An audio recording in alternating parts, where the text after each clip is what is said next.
welcome to another episode of Tactical Crouch 202. And we got another guest. It's another guest edition, even though I know we just did have 200 not that long ago. A couple of weeks ago, we had put like 6 guests on, something like that. And you know what? We liked it so much.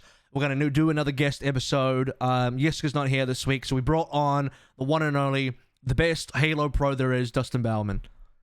God damn it, Avril. Why would you introduce me like that, dude? You fucking asshole. What's going on? Thank you for having me, guys. Appreciate it. Sorry I ditched out on that 6-man, by the way. I just was too busy jerking off or something. Hey, that's true. That's true. It happens. It actually worked out. It actually worked out because honestly, we had some like 8 guests planned, but even with only 6, Joe, we had like 3. How long was it? 3.5. It was above 3, wasn't it? Yeah, it was 3 and change. I kind of assumed, I was like, this is going too swimmingly. You know, yeah. So things are bound to rock in the motion. So if everyone showed up, it would have been like a 4-hour episode. So in a way, like, a couple people missing out actually works out. We got you back on anyway. We got you on here anyway. Yeah. You know, we got you queued up. So welcome. All right, we're gonna get kicked off, guys. Thanks. This is episode 202. Brought to you, as always, by lovely patrons: Battle Crab, Refine Bean, Bronzebot Boohal, Chare, Prophet Picasso, Chris R34444, Frodino, Hunter Tane, Pork Chop, Salmon, Cash 67, Lolshin, Rexane, Volamel and Sugar High, Volamel Smooth Nuts, and Your Misery. So, here is what's going to happen on this show, guys. So, if you are tuning in right now and you're wondering, oh my god, finally we're going to get some more roster updates, and we're going to talk about the new rosters again. Probably not so much this episode. Again, my bad. Mostly because there hasn't been that many changes. Again, like, okay, well, I'll put it out there. Yeah, okay. Today, Vancouver Titans announced their roster, but it was kind of leaked anyway. That's about it. We still don't know anything about several other teams out there, so it might still be worth waiting to just collect a little bit more in terms of where all the rosters are before we get into like more of an in-depth roster discussion kind of episode. So maybe we'll wait for the next week when Yiska comes back. But for now, you know, while Dustin's here, thought it'd be a good idea to catch up with him and see what he's up to and, you know, how things are trucking along. So how's your year been, man? How's your 2021? It's good. I mean, yeah, everything's kind of just, since you're talking about roster updates, I mean, I don't know how much you guys have covered already. Like, this is all kind of just like relatively new news to me, at least with the Vancouver stuff. I mean, you said it before, like it was already leaked, but I mean, that roster actually looks pretty good. Like the best roster they might have fielded since season 2. Like that looks actually pretty solid. Return of Shockwave. I think somebody who doesn't get enough credit. And Moss obviously coming over. Yeah, it looks solid. I'm kind of surprised that Vancouver. What the fuck happened with Shockwave in Philly, bro? That was the weirdest year. That was just Visas happened. Year for Philly. Visas happened, bro. Like, I mean, I don't know if you saw it, but like half their team, the western part of their team, couldn't go to Korea. And I think literally Poco made it to Korea in time for the final day of competition. Which is playoffs. It just ruined everything. It made things hard. I mean, there's the problem is like people say it ruined things, but at the same time, when you really look at it, some of their best performances of Philly actually happened right at the start of the season in the main melee for them when they didn't have any of the Western players. They have this kind of like full Korean roster that they had to very quickly shape up from free agents that were available like Toby and Rascal, and they actually went flawless in main melee. They still didn't make it to the tournament in Hawaii, but that's because they went up against Shanghai Dragons, and to memory, that was a super close game as well. So they could have made it to main melee. So I don't know, like Philly did. I'm not saying it's the roster's. It's not the roster's fault. That's not what I'm trying to say. I mean, like it's just the idea from the beginning is to build that roster, and then you have to scrap that idea, and then you got to go with this other thing, but you still have the old idea. Then you have 2 separate pages that you're just trying to mesh together. Right. And then you're just fucked. Like it's not even the player's fault. Got weird halfway through because they started to try and reintroduce the Western players into the full Korean lineup slowly over time, and one by one as they started to each arrive. That probably made things a bit weird, but that's Philly. Well, who knows how Philly does in the next year? But I agree. I think going back to Vancouver, that's like a complete 180 in roster quality straight away. 100%. Like genuinely. I think we say this every year that it feels like the league has kind of leveled up, like just as a whole. I think the last team that we're still kind of waiting on is maybe Valiant and whatever they end up doing. But I think Vancouver, I'm liking what I'm seeing. I don't, because you know, I don't think any content creator wants to shit on your team, right? everybody wants to be excited for your favorite team, or big up whoever team that you're supporting. Nobody wants to go in and be like, well, guys, here's another Vancouver year. Like, maybe they win a game, maybe they don't. This year genuinely feels like they could be fairly competitive and maybe make some plays. Who knows? Well, I don't understand with Vancouver. I'm not trying to be a dick, but the roster looks good this year. I think the coaches have done a better job. But it feels like they just kind of threw all of the players they picked up for that team under the bus then last year. Am I wrong? Because I know, at least, maybe I just know insider knowledge, because the coaches did a lot of the picking for the roster. They literally picked up that entire roster in the offseason. And then the coaches stay, and then they just dump all the players. Like, that's a little sus to me. I don't know. Would you prefer to keep the players? I'd prefer to drop the coaches and the players and start fucking new. Like, you just re-pick up the same coaches that just picked up the worst roster in the league, like, nearly. Like, what are you doing, bro? I mean, like, I understand that I'm coming to people's heads for their job or whatever. Maybe I don't know any better.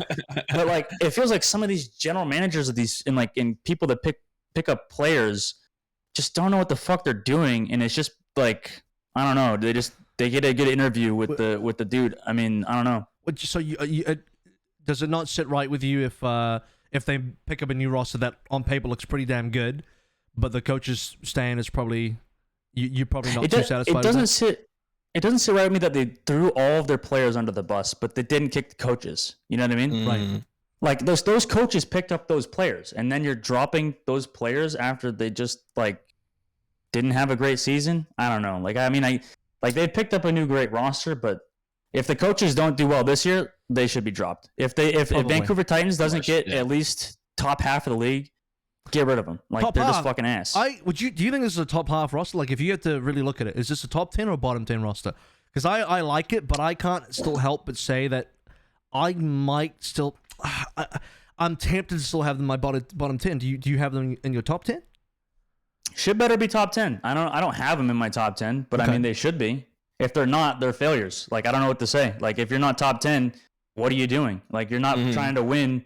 What are you fucking LA Valiant? I don't know, man. It's pretty high expectations. Because when I look at the teams available, to be top 10, you'd have to be better than, quite a lot of the teams. And that where was Toronto Defiant last year? Pretty mid, I think. What did they finish? They were in the play-ins, weren't they? They finished 11th place. Toronto Defiant finished 11th place in the overall standings. And then for the entire year, with playoffs, I think it's still somewhere around 11th. So they just finished outside the top 10.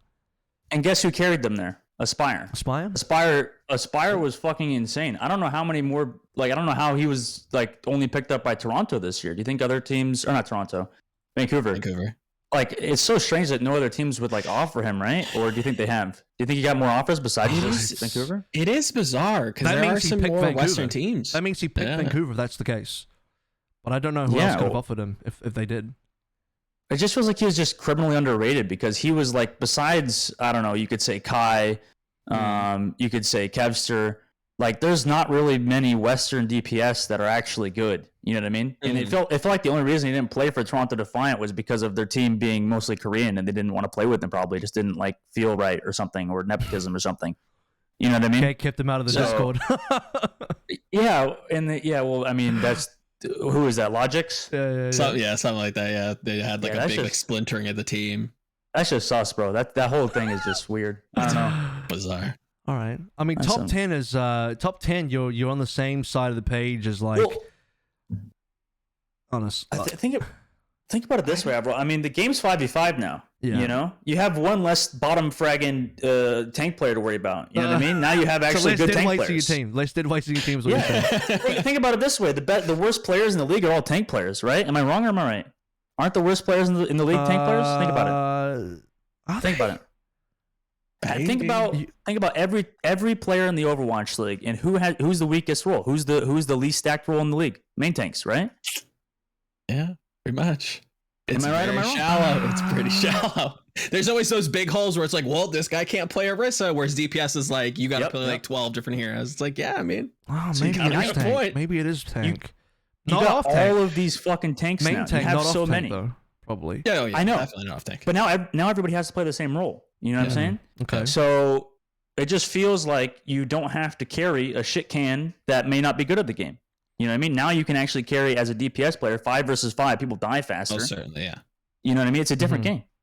And yeah, you got to go up against some heavy hitters though, because the teams next to, let's say we're going for like even 9th or 10th place, the teams in that sort of area are like Washington Justice with Happy and Decay. Like, let's just be real, there's some heavy hitters.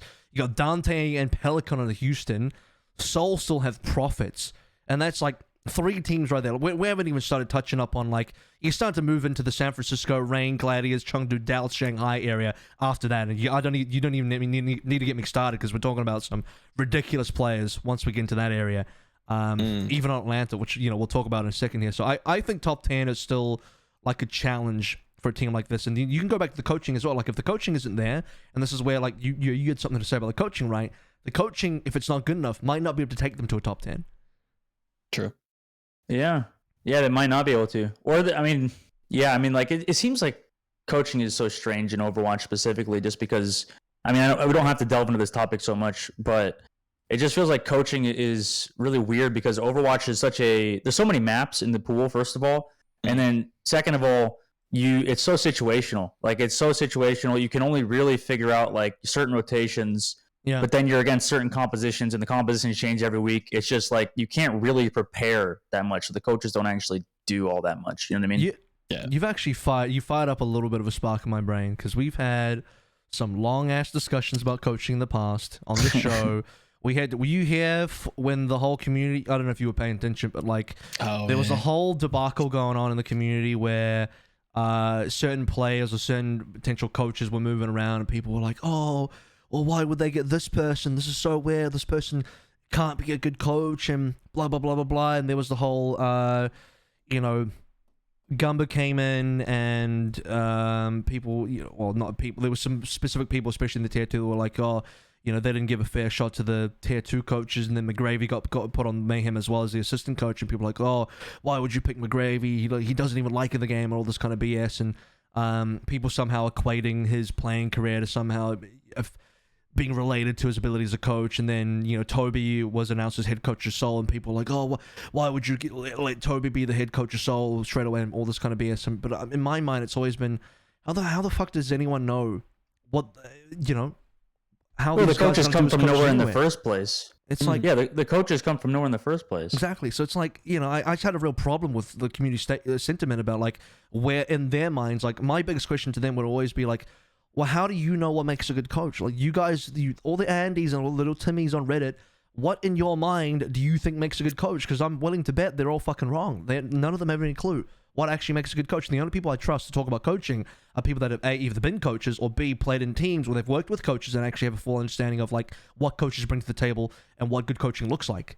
So, Dustin. Yeah, I can't really tell, to be honest. I know you're already going to ask, but, like, generally with coaches, like, I mean, maybe it's just disrespectful to think what I think, but I mean, generally, this feel like kind of glorified player managers. You know what I mean? Like, it just some kind of of them could be. Yeah, like, look at even Krusty. People say Krusty's like one of the best coaches in the world, and he knows strategy and he's good at that stuff. But what he's mainly good at is player management, right? And that's what all of his players say, is he's really good at keeping the environment like not healthy, but in a good place, and making sure everybody's doing the right thing. And that really is just glorified player managing, because if you think about it, I mean, I've had some coaches where, like, in the past, they just tell me some things in game that just aren't helpful. And they just tell people in general things that just aren't actually beneficial. And they're just like super obvious things that, of course, a plat player and anybody could figure out if they just watch the game, but they don't understand the game at a high level.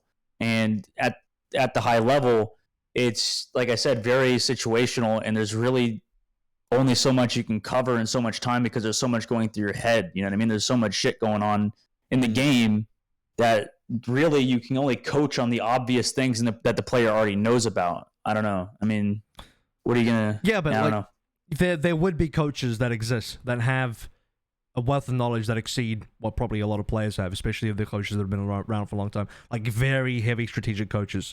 Some guys that I've heard of who are like real mega brains out there. You know what I'm saying? Yeah, but what if your team can't execute? And then, like, what if you're trying to build strategies around something that you're not actually good at? It's just because you think your strategy is good. that you're running it. You know what I mean? What if it's not actually good for your actual players? I think that sounds like Moon that's an esports one problem. Yeah. What was that? Sounds like Moon in season 1 with Valiant. With the whole like Custer Kooky situation. Yeah, he was kind of fucking around. Wow. Yeah, okay. That's what. Yeah, that's. I mean, I don't know. Does the guy really deserve Coach of the Year after going to Shanghai Dragons, the best team in the entire league? You know, I don't know, bro. That's a esports. You can't ignore it. You can't ignore it like that. Esports Coach of the Year. Given that much resources, I think everything. It's such a hard topic because, like, yes, success should probably weigh some deal, but when you're given like Pandora's box to literally crack open and pull whoever you want fantasy style, like, is that Coach of the Year material versus something that like somebody who like Yiska is big on is like pulling somebody up like Packing, who does less with more or more with less, however you want to put it. You know, it's what is coaching success? Really? What if like okay, hypothetically, what if you put Packing on Shanghai Dragons? Obviously can't happen because they don't even speak the same damn language. But hypothetically, would that then diminish? Because you're gonna. I'm just gonna use the example because you threw his name in there. Does that then the same shit was? Oh, well, you can't. Now they're gonna take Packing down because like, well, he's on the best team now. So doesn't that just diminish any coaches on the best team? So it's just no. You know what they should? Doesn't sound right. You know what they should do, AVRL, is that they should. So I don't think anybody can think of any strategy that has happened in the past fucking 4 years of Overwatch that has been as iconic as Meta Athena's Maywall over the top of Dorado. Can you think of any iconic plays besides the Franz Graviton Surge, which was also an individual play, that has happened in the past 4 years? Just Shorefalls, Bamboozle, and Glads, really. That's probably it. Right? Which, okay, to be fair, Meta Athena also did, to be fair. Just saying. Check it out. Yeah. Exactly. So think about it that way. Why is I don't know, and like there's no strategies Moon's doing that is different than other teams. He just has better players. You know what I'm saying? Like it's just tough to tell from the outside. Like I don't know. You can't. This is what I was talking about in the first place. Like coaches just seem like glorified player managers, which that's what Moon is. As far as I'm aware, Moon is a player manager, which is what coaches are. Don't get me wrong. To an extent, yeah. You know, he doesn't seem like. Is he much of a strategy guy? Do you know much about Moon? I don't. I haven't heard of him being a strategy guy, but like, most of the strategy guys are assistant coaches on most teams. That's true. Those are so we need to give some of those guys some of the coach of the year. You know what I mean? I think in general, most of the discourse around like, especially coach of the year awards in our neck of the woods, it should be more viewed as, you know, coaching staff of the year, because yes, you do need those player managers. You need those emotional leaders that maybe sit at the top of the table, but it's the cabinet they kind of build around them that really are not only the unsung heroes, but maybe are the people doing a lot of the heavy lifting. But then you gotta define, you know, because now are we kind of downplaying what a head coach in that kind of more managerial role does, and kind of more emphasis they all do jack shit. They're all useless. Emphasis on the strategic coaches. Or what? Because like, I mean, I respect that opinion, because like from a player perspective, depending on what you need, that you know, that can be more or less useful. But dude, for teams that don't have their shit together, and like who was it? It was Arnold on Soul, the CEO of Soul, who said that like one of the most important things for your team to achieve is just to not implode by the end of a season, because a lot of teams there's a lot of drama inside and a lot of bullshit happens, and you need people with quality leadership skills to take charge of that and stop kids from being kids. Because let's be honest, a bunch of 18, 19-year-olds are going to start shit, probably living out of home for the first time and all this kind of BS. So, you know, if you can keep your team together and keep egos in check and keep, you know, manage it, just basically herd children, then you have a functional team. So, I don't discredit, and I don't downplay the whole, like, if you want to call it player managers or glorified player managers too much, because I think I don't know, there's obviously a role for that. Not every single head coach is going to be super strategically minded, and even then, like you're saying, like, okay, well, a lot of that is, well, I said that a lot of it's assistant coaches, and we should be looking at assistant coaches a lot more, which I agree with. But a lot of the head coaches, a lot of people that become head coaches are also, you know, people that have been assistant coaches. And I look at guys like Fakes on Gladiators, who was the assistant coach of Gladiators, very strategic guy. Now he's the head coach, and you know, Gumba was in that same position as well. So there's a bunch of dudes who were assistant coaches who were very strategically minded that then become head coaches. So, yeah, I mean, those guys are out there. It's tough to tell. I mean, if we could just to go back onto the Coach of the Year award, I think like the personally, because this is, I mean, I agree with you. I think that, like, yes, coaching is definitely, I don't necessarily shut on it too much, like the player managing role of being a coach. I'm just thinking about it in like ways of like where are the most like advanced of sports coaches, like we're in sports in general, you know what I mean? Like, and I think of like the NFL or whatever. I think all of the top coaches in the NFL are, that are at least, I mean, a lot of it is narrative based as always, I guess, but a lot of the top coaches are like, you know, Sean McVay, some of these like smart, like brainiac coaches that are just like absurdly good in strategy. So like, I don't know. It just seems like at the end of the day, the highest skill cap needs to be a coach that can do both player management and be high in skill. You know what I mean? And high in strategy. Mm-hmm. And those are kind of unicorns, right? Those are the diamonds that you kind of have to find and build up. But I think this opens, at least in my mind, it kind of opens up to esports in general, because we're kind of echoing a lot of the same things that I feel like every esport kind of goes through, where it's like League of Legends. You know, whether it be Halo, whether it be Valorant, I know that's, you know, one of the hot topics these days for the kids. I don't know what people want these coaches to do, but also, yes, like, what do you kind of expect them to do? I guess it's also like vapid and kind of just like, yes, you do want to kind of corral them and get them together and make sure their egos aren't big, but then they kind of become a lot, like the role becomes more than what they're actually doing. But there's a ton that just isn't. Exactly. It's when you give them the hat of a coach, like we immediately kind of place them into a box that doesn't necessarily. I also don't think you know your head coach is meant to be like the do everything guy either. It's just in an ideal world where you have a big team and you can have lots of stuff and, you know, a roster is. You actually build the full coaching staff where you can delegate positions and delegate based on specialties of what people's specific skill sets are. And that's why strategic coaches are a position and are a thing in esports in the first place. If your head coach was your strategic coach, you wouldn't need a strategic coach in your team. That role wouldn't even exist, because that would just be your head coach. And for some teams that have smaller budgets and they maybe only have one coach, J-Mac is your head coach and your strategic coach and your everything, because he is that guy. He's there to just do everything. But I don't know. I just think coaching is still very misunderstood and very mysterious kind of position in all of esports, and it's hard to know exactly what it should bring to the table, what it currently does bring to the table, and generally people's understanding of it is very low. And I'll be even honest, like I still don't know enough about it, because I haven't talked to, encountered, or worked with very many coaches, if any. I know from my own personal time coaching in Valorant, and even on a smaller scale, like, you know, what I brought to the table, but that's going to be different for every single team. And players have, you know, as Dustin's been talking about, and from his position, players have different perspectives on what they think they need and what they believe is helpful to them, and what they're looking for as well. And that might change from team to team and from player to player, and depending. So I don't know. It's yeah, I mean, I don't want to like force you guys to drag on this topic too much, but like generally with.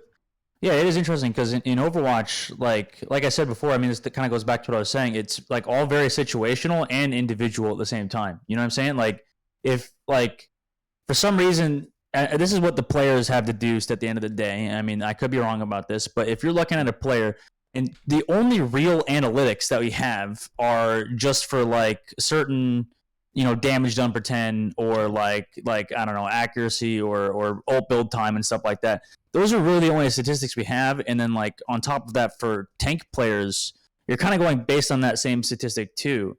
So I don't know. It just feels like the analytics themselves aren't really that good, if that makes sense, or they're very individual based. So it's like, what do you just tell your player to get more damage per 10? Like, how's he going to get more damage per 10? I don't know. Just like, shoot more, activate your brain more. Like, I don't know what to say. Like that, some people just can't keep up. You know what I mean? Overwatch is as much of a team-based game it is, everybody has to play their role at the highest level and be like top 5 in their role. Because if you don't have everybody at least top 5 in your role, you're not going to be a top 5 team. You know what I mean? Look at, you know, rest in peace, Alarm. Look at Alarm in Philadelphia Fusion. You know what I mean? Alarm was probably the best player on his team, one of the best flex sports in the league, easily top 5, maybe top 3. And his team was still dog shit coming up to the end of the year. You know what I mean? They just let him down. It just was more, everybody was not individually up to the challenge or something like that. Maybe Shockwave was. I don't know, but you know. That team, their players were good enough. The problem is, I think their team, like, even if you have good players, your team can fall apart. Maybe your teamwork isn't there, the trust isn't there. I'm sure there's a whole bunch of different reasons. The language barrier, like shit, they trying to integrate their Western roster with their full Korean roster slowly partway through. There's a multitude of reasons why their team might not be there. But at the end of the day, look at Pelican. Pelican was fucking insane, and I'm pretty sure at the end of the day, he wanted to move on to a Korean roster, as far as I'm aware. And then he went to Houston. Didn't. Yeah, then he went to Houston. Yeah. But you know what I'm saying? Like, the guy doesn't give a fuck. I mean, maybe he was communicating a bit, but like, some of these players are just built differently, and that you just kind of need to construct. Maybe that's what coaches do. I guess they're also roster construction people. They're like kind of doing the GM's job at the same time, because GMs don't know what the fuck they're doing in Overwatch. But you got Pelican that can just absolutely carry a roster and go absolutely apeshit, and he doesn't even need to speak the language to like his first language or whatever. Yeah, but he's a beast. That guy's built different. There's very few people that can do that, that can really pull out a 1v11. And even then, like, I don't think we can underrate Atlanta too much. Like, I thought their team this year was pretty good, especially in the comps that they were pretty good at, right? So, True. I don't think the Pelican had to do that much carrying. He did some carrying at certain times, and he certainly got them through various metas on very important heroes this year. But I still look at their rosters being pretty stacked, and part of the reason why I like Vancouver's new roster, because they got Master, and I was really big on Master this year. He's one of the best main supports in my opinion, coming through from Atlanta Reign. And so that roster falling apart now as we kind of transition into talking about the Reign a little bit, because it's obviously your old team, and I'm sure you have opinions on that. But that roster has changed quite a bit now moving into next year. Like, where's your mind at in terms of that? Like, how do you feel about 2022's Atlanta Reign?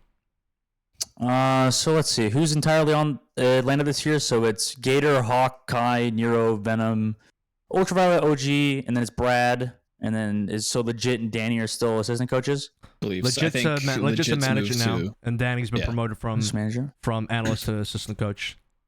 Okay, I mean, I don't really know too much about Venom. Do you guys know much about him? Yeah, he's an unknown quantity. I don't know too much. He is like a Korean player who played on Hyping in NA Contenders, and he was like heavily farming on Tracer. He's like one of the more impressive Tracer.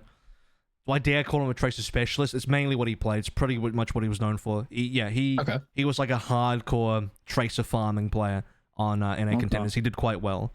So that's about it. Well, I mean, we've seen that before, I guess, because you also had, Dalton, and Dalton's not done too well in Overwatch League, to be honest. But Dalton was really, really good. I still kind of have faith in Dalton. This is kind of off topic, but man, he hasn't really lived up to expectations in Overwatch League. But for Atlanta Reign specifically, I guess, I guess I can go player by player for my interactions. Sure. Gator, Gator's a pretty good leader, pretty solid dude overall. Obviously, I think it's pretty apparent that he has some hero pool lapses, unfortunately. I mean, it's not. I don't even think it's due to his fault. I think he's still grinding out a lot of the heroes. I think just some people are naturally better at some characters than others. You know what I'm saying? It's just like some people are naturally, more gifted to the game and can actually pop off on certain things. I don't think it's any fault of his own of trying. It's just that, some people just can't really perform at that level. Like I don't know. At least last year, it just felt like when Gator was on Wrecking Ball, the team didn't really do too hot, and he didn't really perform that well. And that's just, I mean, like I said, no fault to Gator. Still beat Dallas somehow. But they had MVP, what is it, Fearless on that team? Yeah. MVP candidate Fearless, and they couldn't deal with Gator Wrecking Balls. So. Can't be that bad. Gator Ball can't be that bad. Gator's not that bad at Wrecking Ball. Gator's not bad at Wrecking Ball. But, like, it just felt like in comparison to some of the other teams and the other, Wrecking Ball players, it was a little lackluster, I guess. But I think Gator on Reinhardt is still one of the best main tanks in the league, one of the best Reinhardts, probably the best Orisa. He's up there. He makes some great coordinated plays, great game plans, kind of understands the limits of that character. But like we said, with only one tank now, it might be Hawk starting. And Hawk, in my opinion, is arguably one of the most talented players that we have in the game in general. Hawk is absolutely fucking a grinder. He's naturally gifted at the game. He's got an knack for aiming. He's got an act for just the game itself. The only downside of Hawk really is just that he's an asshole because he's so fucking good. You know, I love Hawk. He's just sometimes a little bit too harsh. Got a little personality on him. Okay. A little bit of 3P, a little bit of 3P my asshole action. Yeah. Well, he cares a lot, you know? And of course, yeah. He's like the Michael Jordan kind of that team. You know what I'm saying? Like, he's somebody that just absolutely grind the hell out of the game. And if you're not as good as him, he'll ask why. He'll be like, why aren't you as good as Alarm? Why aren't you as good as, I don't know, who Striker or something like that? He's just like, because he's up there with the other off tanks. So it's like, I guess it's fair for him to ask why his teammates aren't that good. You know what I'm saying? Like, Hawk is just absolutely, I think, next level. I don't know, like, it depends on what roles, I guess. Maybe he won't do as good as on Reinhardt. But you never know. You know, he could adapt to those. And we got some new heroes coming in too, so fuck it. Maybe there's like a new flex tank that requires more aiming, and then Hawk can, you know, really show people that, you know, he's got a lot more under the hood than I think people give him credit for. Yeah, I just hope they don't rotate out the tank too much, to be honest with you. I think that the tank is kind of something that you need to leave in. It just feels like everything runs through the tank, you know what I'm saying? So like if you keep rotating out your tank player, you're kind of losing your identity every time you swap somebody else in, so you're not really building too well, in my opinion. But some people disagree. Sometimes you should sub people in and out. I think, did Cheng do that a lot last year with the little bit Gaga? Yeah, but they shouldn't have. No, actually, they kept Gaga in for the most part. They threw an aiming for a few games. Chengdu liked to do that, but no, they mostly played Gaga. No? They swapped the supports all the time, but the Gaga played the entire time. And that was sus too. That was also weird. That was really. It's never been something that I've been a big fan of. I think, like you're saying, like you want that stability, you want that core. I think they did some interesting things. The way that they explained it, they wanted to, and AVRL, correct me if I'm wrong. They wanted to bring, you know, give people some time to cool off, kind of reset the mentals, and then bring them back in. I kind of appreciated that to a degree, but yeah, I think for the most part, I guess if you want to leave, you want to leave everything well enough alone and let the team kind of do for themselves, I guess. Not do for themselves, but, you know, it's tough to explain. Well, they got unlucky. They got there was a far away burned out or something like that, wasn't it? I think, or was it Evello? I don't think anybody burned out. I think they just No, somebody was underperforming in scrims, right? Yeah, Yveltal underperformed in scrims. That's what it was. On the playoffs, leading up to the playoffs. But then they replaced Monk too. They replaced Monk with Faraway. That's what it was. Yeah, because Faraway did better in scrims. Because that's the other thing with Chengdu is they put people on officials based on who performs well in scrims. I mean, I guess so. That's just sus, though. There's not enough games, bro. There's not enough games in scrims to actually determine that. There's win percentage and stuff. Like, this is why like I thought I was always worse than Kodak, for example. But our coaches always put me in instead of Kodak because I had a better win rate in scrims. I don't think that mattered that much. I don't know. Like, just put in the more mechanically skilled player. You know what I'm saying? Like, just put in somebody that is better just overall. Like, I mean, sure, there's team synergy, but I don't know. Maybe I guess it's just who you hire and who you get lucky with. But sure. I just don't think you should be subbing in and out, especially like that. You've already fucked up. You already fucked up your roster construction at that point if you have to sub people in and out. You know what I mean? And unless you're just, I guess, god tier like Shock has been, or every team has whatever. 2 tanks. Every team signed 2 tanks because no one knows what the hell tank is going to look like fully for next year. So no matter what, guaranteed. The only teams that haven't got 2 tanks is like Vancouver, who've currently only got 5 players. But I think they're just like a team that don't want to have a big roster. They are probably playing a minimalist roster again, where my expectation for Vancouver is they will only have 6 players by the end of the full signing period. But for example, you have Gator and Hawk on Atlanta, and every other team is pretty much also 2 tanks because you got to have one person that's got the off-tank hero pool, one tank's player that's got the main tank hero pool, and inevitably somebody's going to get benched. Somebody has to. Yeah, that's just like a given, I guess. It's not even because they want to keep the players. It's just like we kind of have to, you know, out of moral obligation or whatever at that point, which is kind of not ideal. Because like at the end of the day, what was that? You got to hedge your bets because you don't know what tank looks like. Yeah, you have no idea.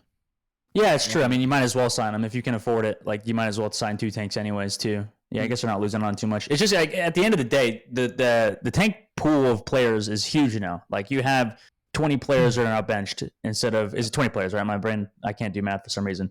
20 players basically just benched though from this season going to next. So the pool of players in tank is just massive. So there's really no excuse, in my opinion, for tank players to be lacking in certain tanks now. Now there's like twice the amount of people playing it. You got to be good at every tank that's meta. You know what I mean? You just got to be good at it as a kid. That's kind of how Overwatch is, and how I think it's kind of ending up. You know what I mean? Like, you just got to be good at everything. It's just same for support, same for DPS. You got to be able to play everything at least at a middle of the pack to high level. You have to have one character you're really, really good at, or a couple, and then you can have some that you need to be at least, you know, average or whatever. You know what I mean? Like, this is why Overwatch is one of the hardest games, I think, to be a pro in. Just the requirements of like how much of the game you need to be good at with all these different characters and all the different styles of playing each one. Especially we look at Flex DPS. Tanks join Flex DPS now in what I think is one of the most demanding roles as far as hero pools goes. Because Flex DPS, those absolute gods that play like this gigantic hero pool, those guys have, to me, always been the very best Overwatch players of the entire world, the entire time the game's been there, just because the requirement for their skill level and their mechanics over all these different aiming styles and different characters is insane. So, and they have different play styles. Yeah. Yep. Drastically different. Where you at for Kai and Nero? Liking those guys? Kai is, I mean, Kai's a carry, bro. Like, Kai last year, at least during the playoffs, was easily, like, I think their MVP. I don't remember. While Pelican was lagging out or doing whatever he was doing, like, Kai was probably the best player on Atlanta Reign, I think, just like from a performance standpoint. Like, the amount of clutches that he came through, like, even if he was playing semi-bad during like a game, he just like came back and just got some big kills. And I think that was even during Chengdu that he just got like on I think it was Nepal. Like, he had a couple good Nepal plays though, but like on McCree he would just go fucking hard. Yep. I mean he's arguably like one of the best like hit scan McCree players. He might be the best McCree player. Maybe that's wrong. Maybe that's extending it too far. I think it's fair to put him up there. I think he's just the best hit scan. I actually think he's my favorite hit scan player overall. Okay. It's tough to tell because I mean every player has their kryptonite. I'm sorry to cut you off, Avril. It's just from the way that Baby Bay told me and the way that it seemed like in scrims, like some players may be worse than you, I guess, but they just know your play style and they just counter your play style with theirs. You know what I mean? For like Widowmaker specifically, I guess. Yeah. Because like Baby Bay would always fuck Kai in scrims, but Kai would like dominate all the other Widowmakers. You know what I mean? So how good are you really if you can? How good are you if you can beat the best guy, but you can't beat everybody else? I'll say that's kind of the best hit scan player I've ever seen will always be 2020 Arns. No player has ever in my mind at a hit scan level been even close to that performance. The 2020 Arns last year was fucking crazy. But Kai this year I think had in my opinion the best hit scan performance. This is not including when I say hit scan, I'm talking mostly like sniper based heroes or like hard hit scans. I'm not talking about like no Sombra. I'm not no Sombra, no Tracer. If we introduce Sombra and Tracer, that conversation changes. But if we're only talking about like hard, click on head kind of hit scan, then Kai was my number one this year. Yeah, Kai was insane. I'm glad they re-signed him. I was actually hoping that they were gonna. I love Nero. Nero's actually my boy, one of the closer guys I am with in an Overwatch League. Okay. I was hoping they actually assigned Aspire. I was actually like messaging him. I was like, you guys should assign Aspire, bro. This guy's insane. He's just carrying fucking Toronto Defiance corpse to the playoffs and like doing well with them. Like the guy was actually insane. But they just signed. I mean, like, okay, I'm fine with. I like Nero. Nero is also one of the best May players, probably the best May player. Right. But now you have a bunch of players that are. You don't have a Pelican, to be honest with you. You know what I mean? You don't have somebody that can fill a decent amount of the heroes to a high level. Like Nero's really good at Pharah, May. I mean, he's good at he's solid at other characters, but nothing spectacular. Am I wrong? Just pretty much Pharah and Genji, I think those three. But Echo Definitely as well. More projectile focus. But Echo as well. But is he elite Echo? That's Echo, the though? thing. I was going to bring that up. I think some people would argue, but in my opinion, when you start to really look at the elite tier, you have to start comparing them to guys like the Leaves and the Pelicans of the world, and it's just like those guys are just too nuts. And this is where like we need them. Maybe this is an unfair comparison, but part of me looks at this roster and does feel like in some ways Reign downgraded because and it's unfair to compare because you used to have Pelican, you used to have the Rookie of the Year, who was easily MVP quality as well, who got robbed of a fucking role star, easily the most robbed player I've ever seen in terms of awards. And anything that you get that's not Pelican or better is going to be a downgrade. Sadly, I don't think Nero's bad at all, but fuck, man, Pelican was kind of crazy. So that is what we're talking about. Bad.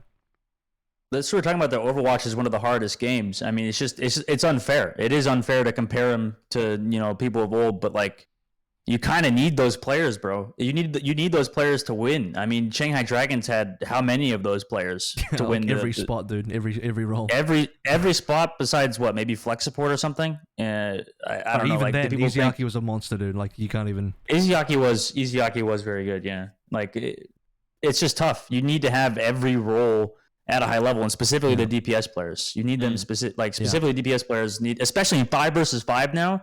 Now that there's only fucking 5 people in the server, the DPS people can just shut people down even faster. I don't know. This game's gonna turn more into an arena shooter, I think, and maybe that's a little bit of a hot take because tanks are still in the game and they're still gonna be really, really strong. But yeah, you need like a Pelican, bro. And I love Nero, and I don't know who this Venom guy is, but they definitely downgraded, I think, at the DPS. You know, what about supports? For sure. Do you think they downgraded supports? Because, like, in my opinion, Iris is fucking crazy, and Master was one of my top main supports.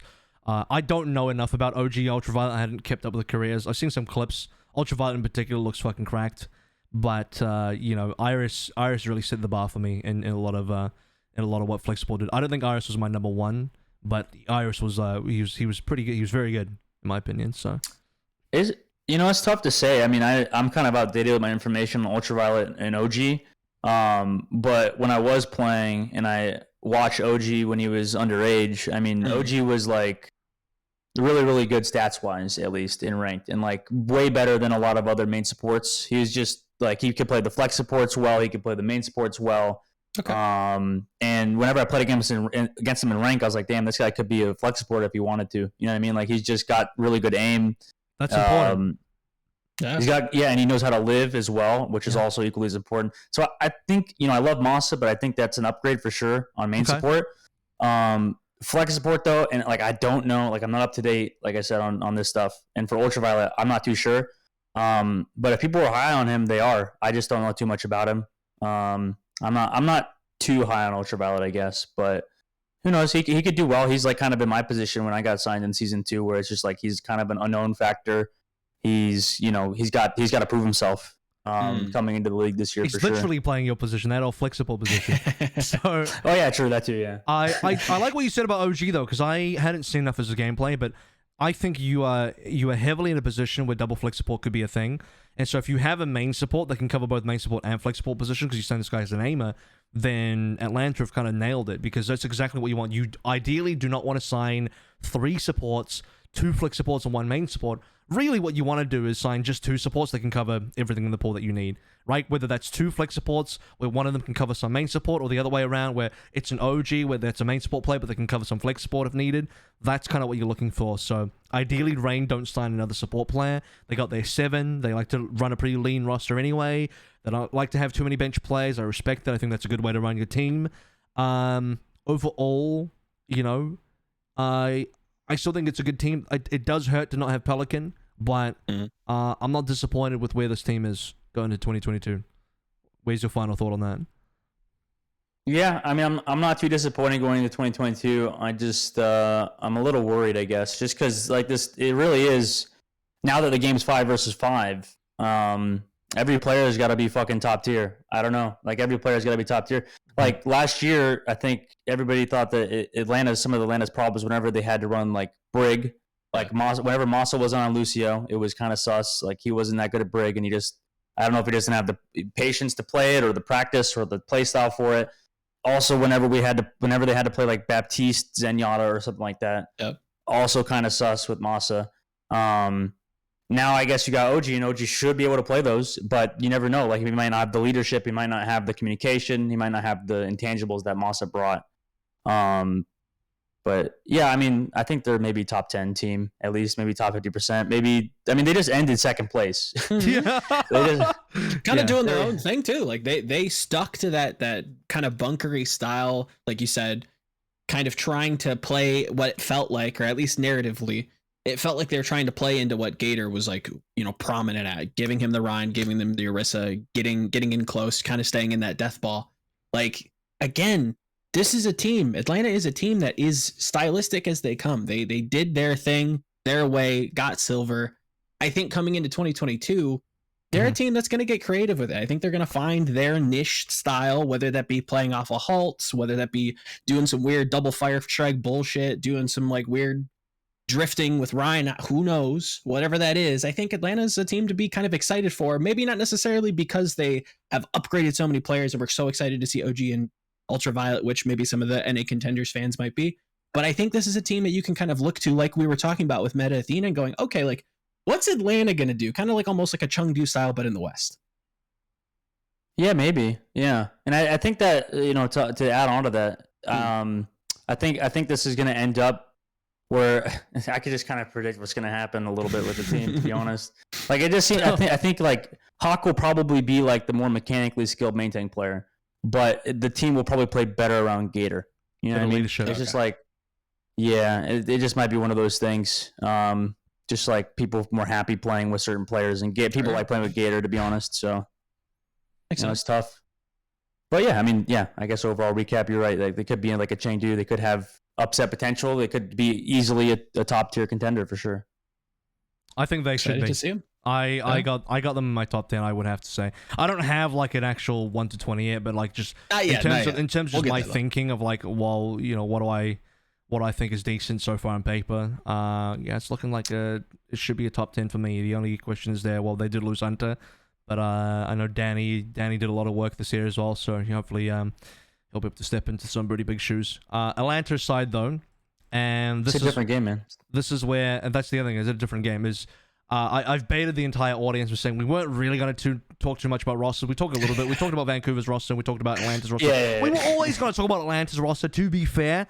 But if Dustin wanted to talk a little bit about Vancouver, we'll talk about that as well, because that's probably the only other roster that kind of actually came up. Moving away from rosters a little bit, just a more general talk. We didn't really get to catch up on some of the other stuff that's going on just around what you're up to before we get into any heavy Overwatch 2 related topics there. But what's been new for you this year? Because you're playing a lot of Halo currently. You're playing a lot of Valorant not that long ago as well. You were doing your own show. Like, where you at with everything currently? Yeah, I've been a little bit of a cringy guy. I'm not gonna lie, Avril. Cringe. Well, recently, just with Halo. Just because Halo, I've been fucking just going into like lobby. There's like movement in Halo. Halo's so fun recently, just because it's a lot like Overwatch. I guess it's like it's very arena shooter type, and I'm good at those games naturally. Just like those, just arena shooters just are my type of game. It's just how it works in my brain, I guess. Yeah. Like you can't be good like at every shooder. You know what I mean? Like I was getting okay at Valorant. Like I was ending up like high immortal, near Radiant. Didn't hit Radiant. I kind of gave up. I mean, maybe I'll go back to it, but like. You can't, just because you're good at one type of shooter doesn't mean you'll be good at multiple. Sure, and this is a totally different topic. This is totally off topic. I don't know if you guys are prepared for this conversation. Go for it. But like, I've always felt like tactical FPS players are not good at arena type FPS games usually, and same and vice versa. You know what I'm saying? So like Shroud came to Overwatch and he was awful. He was terrible. People are like, oh, he has potential. I was like, this dude does not have potential, bro. You see this guy play? He's fucking trash. He plays McCree. He maybe aims a little bit, but he is really out of his fucking comfort zone. And the same thing happened, I think, when he played Halo 2 recently, the new Halo Infinite. He was not very good at it, and he hated it, and he uninstalled it, I think, like instantly or something. So I don't know. It just feels like, and then I think 10's tried Halo, didn't like it as well. But these, CS:GO, Steel came to Overwatch. If you remember Steel, Steel plays for. I don't know what teams he's on right now, but he was on 100 Thieves. Yep. I think his team's actually not announced yet. Yeah. But like he wasn't good at Overwatch as well, and I'm not that good at Valorant, to be honest. I played Valorant and at the very beginning, and it took me a lot of grinding and a lot of hard work to get to even high immortal.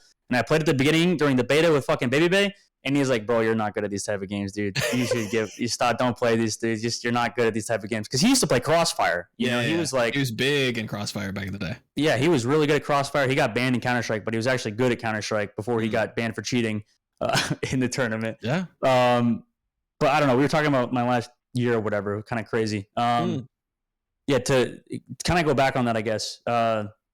Yeah, with the show, that's right. Because you guys were talking about your guests and bringing on guests and stuff like that in the last week. I was for the show. It was fun, and I had a lot of help, but like everybody was kind of working for nearly free. I tried to pay everybody equally, but it was like hard to do that, I guess, because we weren't making much money anyways off of it. And I just wanted to kind of see where it go and see if it would start up. And plus, at the time, I guess my ego is pretty high. So I'm like, I could do this. I can have a solid enough brand. I can transfer this. And it didn't really work out that well. And I kind of people did a lot of work. Like people did a lot of work, but I did a lot of work for that show. Mm-hmm. Like I scheduled everybody for a guest every day. I had to schedule that. And I did that for months. And then after the show was over, I would ask people to show up an hour early. And then once, because I wanted to prepare the show, because it was like a 2-hour long show, or like an hour long show at least, hour and a half. And then we had to prepare topics, at least like 5 topics. And then on top of that, we had the guest, and then I had to prepare questions for the guests as well.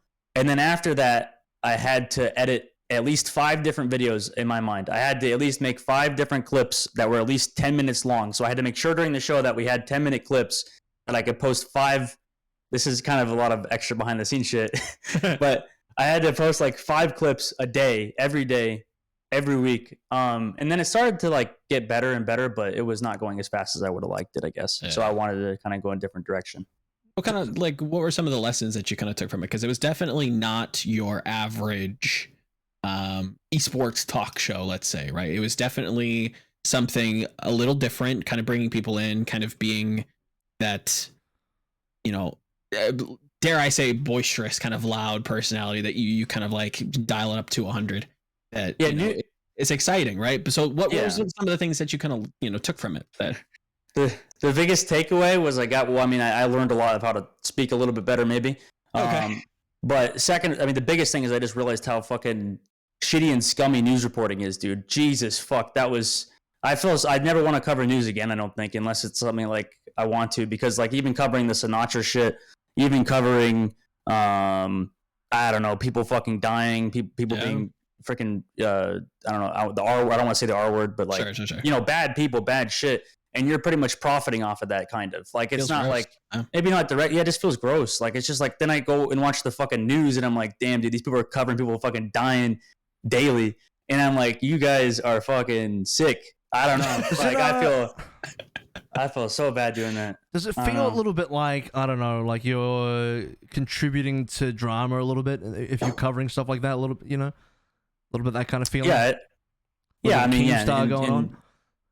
Yeah, a little bit. Yeah, and it's not necessarily that fun, to be honest. But it's what people like, I guess, in our space. And realistically, if I was going to cover drama, I probably should have been covering fucking Kanye West or something like that, or like actual celebrities, maybe, maybe not like esports people, because the esports space, I talked to Jake Lucky in his show Esports Talk, and he was saying that this job really isn't that glamorous, what I'm saying, like even his channel has like multiple millions of views, and it's not that like glamorous or whatever for his situation. So, and I'm like, damn bro, you kind of do a lot of covering of not so fun shit and talking about people that you don't give a shit about every day. They fucking did that about me. They released an episode about I saw that recently. I fucking hate that, by the way. I wanted to, I don't know if I don't know if I even could, but I wanted to like fucking copy strike them or some shit to be like, they used a fucking photo of me, which I guarantee they wouldn't have had permission to do, and all this kind of stuff. But like, you gotta fucking take my name off that shit. Basically, it's not about me. I'm not gonna get too deep into it. But yeah, they did an episode on me where like, I during one of my casts in Valorant, I was like, had some negative critique towards certain players when they're playing poorly, and then some dudes took that to Twitter, was like, oh, your caster said blah blah blah about me, and complaining, and then that somehow turned into a thing that Esports Talk wanted to cover, and I was like, what the fuck? And then that turned into a thing that Richard Lewis then covered, where he was like, Valorant Pros are crybabies part 2, and used that as his thing. So it was a bit of back and forth on that, but and I was just like how the fuck are they even coming after me? Like, what? You guys must have a slow week. You guys got a slow fucking week of no esports. Well, it's always slow. It's always slow. Kind of generate. They're trying to generate some drama out of a literal molehill. Like there's like such little. It's such a small thing, and then these are people trying to make mountains on molehills, and it's just trying to do it for the content. And part of me is like thinks it's absolutely fucking disgusting, and the other part of me is like, I respect the grind. I understand. Like they're trying to fucking squeeze blood out of stones here just to get anything out there because they're so desperate for content. But it's equally me being disgusted and also equally me being respecting the grind. So I didn't end up. I was just like, fuck it, I'm not gonna do anything about this. I'm just gonna let it sit. People forget about it, and then we'll move on. For anyone that after listening to this is obviously going to be curious about it and about to hit the Google search up on YouTube trying to find it, they didn't talk to me at all. It's a lot of BS in there anyway, and they're basically just pandering to the pros who complain on Twitter. If you want to get the real juice, go to the Richard Lewis's content about Valorant Crybabies instead. That's the real shit. Enough about me. It's not about me here. To be honest though, I respected what you did with your show, and I was obviously on your show, and you had me as a guest one time, and I'm like, I gotta get you back on as a guest. When I got some sort of show going on, obviously joined this one, and then we finally got you on. But I enjoyed the content you were doing. I gotta say though, it did seem like you had it would probably lead to a high tendency to potentially burn out because you were doing it so often, you were doing so much of the show. And I was maybe concerned, like, bro, you're trying to do this every single day of the week. This is going to be tough. If you were only doing it once or twice or maybe even maximum 3 times a week, I'd be like, yo, that's already a lot of work. But you try to do it every day, and I was like, damn, that is going to potentially burn you out if you're not careful. Yeah, I just wanted to make it a full-time job, I guess, because, I mean, and at a time, like, I guess maybe it comes in waves. Like, the way I work, I kind of, like, I'm a very all-in type of person. You know what I'm saying? Like, it's just kind of like, either I go full 100 and then I just burn out for a little bit. You know what I mean? That's just kind of how it is. I don't know. Can't really do much about it. I've tried, but generally, like for that show, I think I started in January and then it kind of sputtered out in July. And then I was doing it was pretty much like 10 hour a day every day. For the weekends were like maybe down to like 3 hours while I was editing or whatever. 7 day it was week definitely right a lot of work. It was a 7 day week right there you just described. Fuck it now.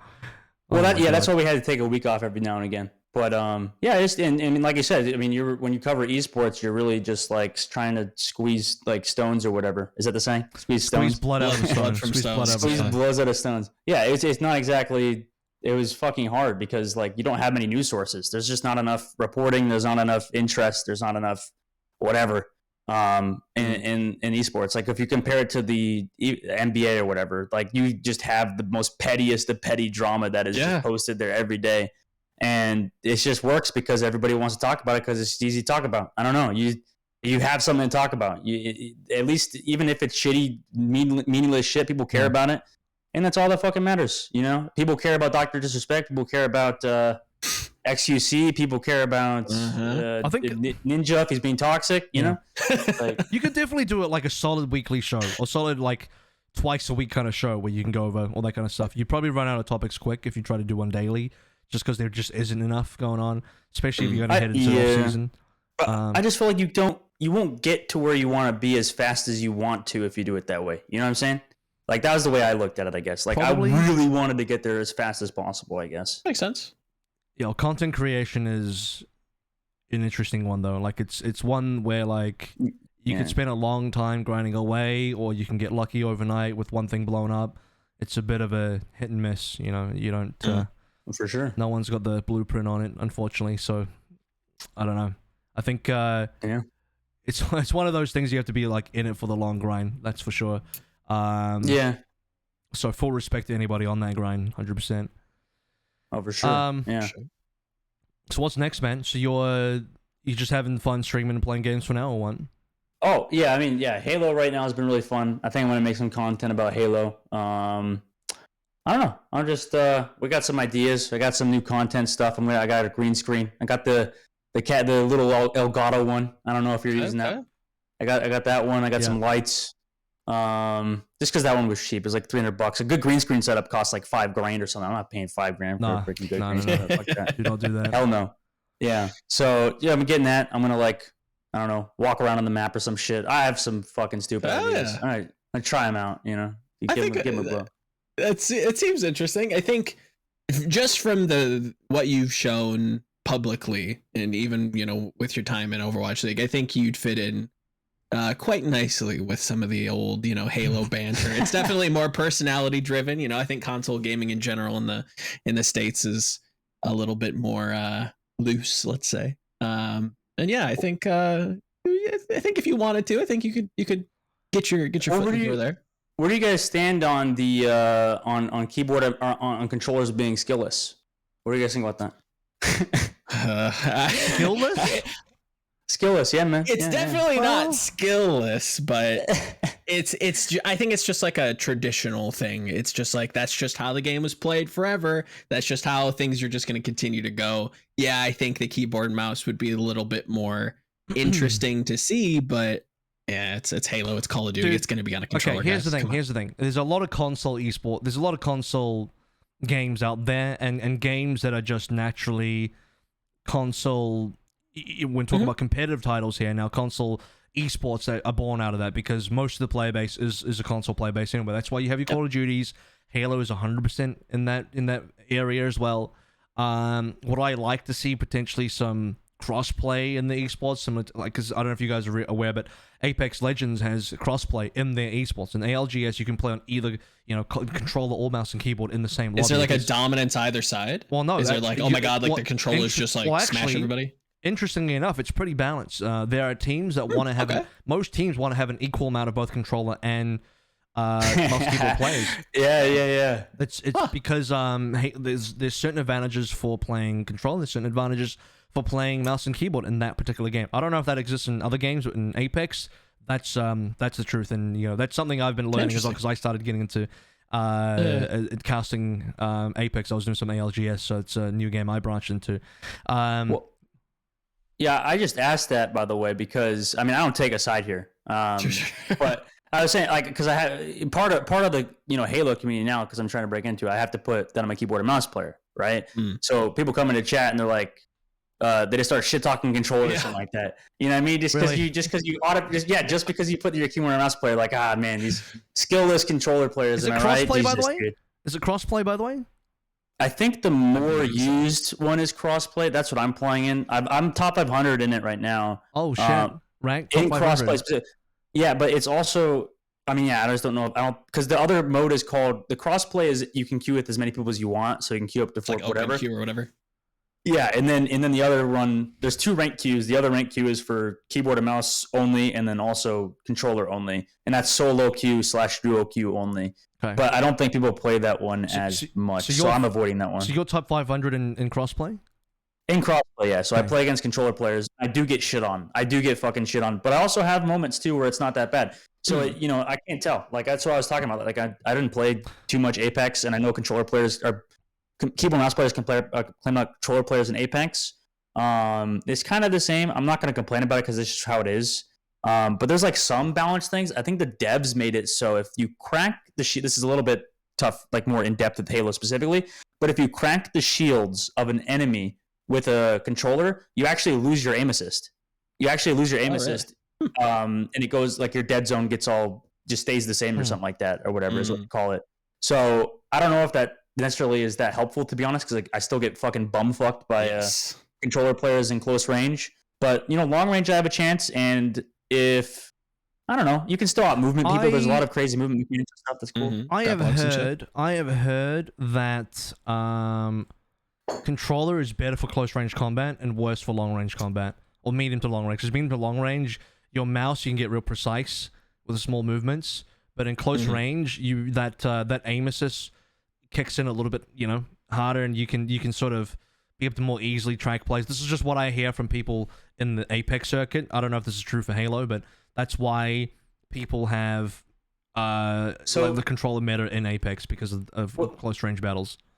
What's really cool, I think, to describe to your point, AVRL, is that some weapons are actually better on keyboard and mouse, and some weapons are actually better on controller. Right. So, like, the ones that you need to hit every shot with, in like our automatic guns, like the AR, the Commando, these guns are actually really, really good on controller, but they're fucking ass on mouse and keyboard because you can't hit every shot on a tracking gun. It's just not really that possible. I don't know how to explain it. It's just not possible to hit every shot, and especially hit every headshot or whatever too with it.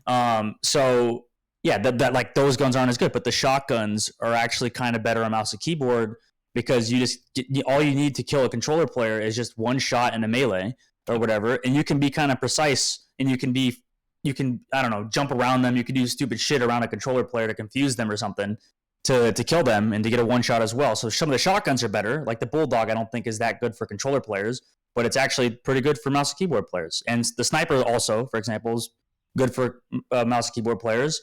But the Stalker rifle and some of the other guns aren't as good because it's just like, I don't know, it's just weird to use. There's a lot of interesting mechanics. I'll touch on it one more and we can move on from Halo.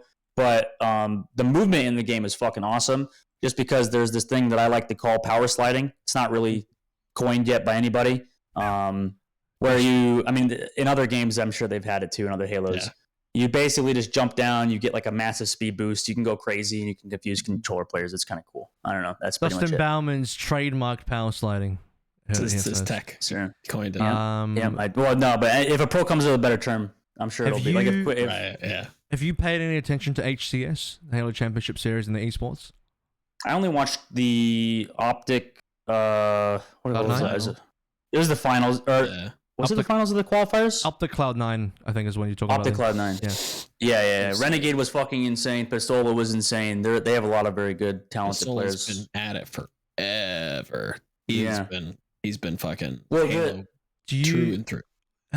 Do you like their esports so far? I mean, what do you see? I don't like watching it. No, I don't like watching it. No, that's what I was telling you. I was like, I like controller players on fucking Call of Duty because they look like they're actually doing something and running around. I watch these Halo players. They're just playing the slowest sensitivity. They play on fucking. They just sit on the back of the maps. They fucking play like grandmas. Pretty slow. And I'm like, bro, if I watched a mouse and keyboard player play this, I would be more interested, just straight up, like just as a viewer. And maybe I'm biased for sure. And I'm not dissing controller players. I think they're cool. Like I love fucking Call of Duty controller players. Apex controller players, I think are just fine too. I don't think they're being grandmas. And I just see these Halo players, and I'm just kind of bored. I don't want to watch it. I don't want to watch these guys slowly turn and play like a fucking game reviewer for IGN. You know what I'm saying? Like that's just boring to me. Review for IGN. That's it's just boring to me, bro. I don't know how to explain it. Like is that because of Halo though? Is Halo just that kind of game, like where it is kind of? I think that definitely is part of it, but there's a lot of setting up. There's a lot of like just trying to put as many shots downrange in holding power positions. But to Dustin's point, there would be a little bit more dynamic viewing experience if you had keyboard mouse. You've got kids fucking grappling, hooking around, doing jump shots. What I think that people don't realize with a lot of the older Halo pros is they play on like some dog low sensitivities. Like it's real low, so they're not really moving the screen all that much. The game also doesn't play that well to be that like hyper dynamic. So I think the game modes themselves could. I like what they did with Oddball, not to get completely too into it, but I think they're on the right track, and I'm excited to see Halo 7 back in.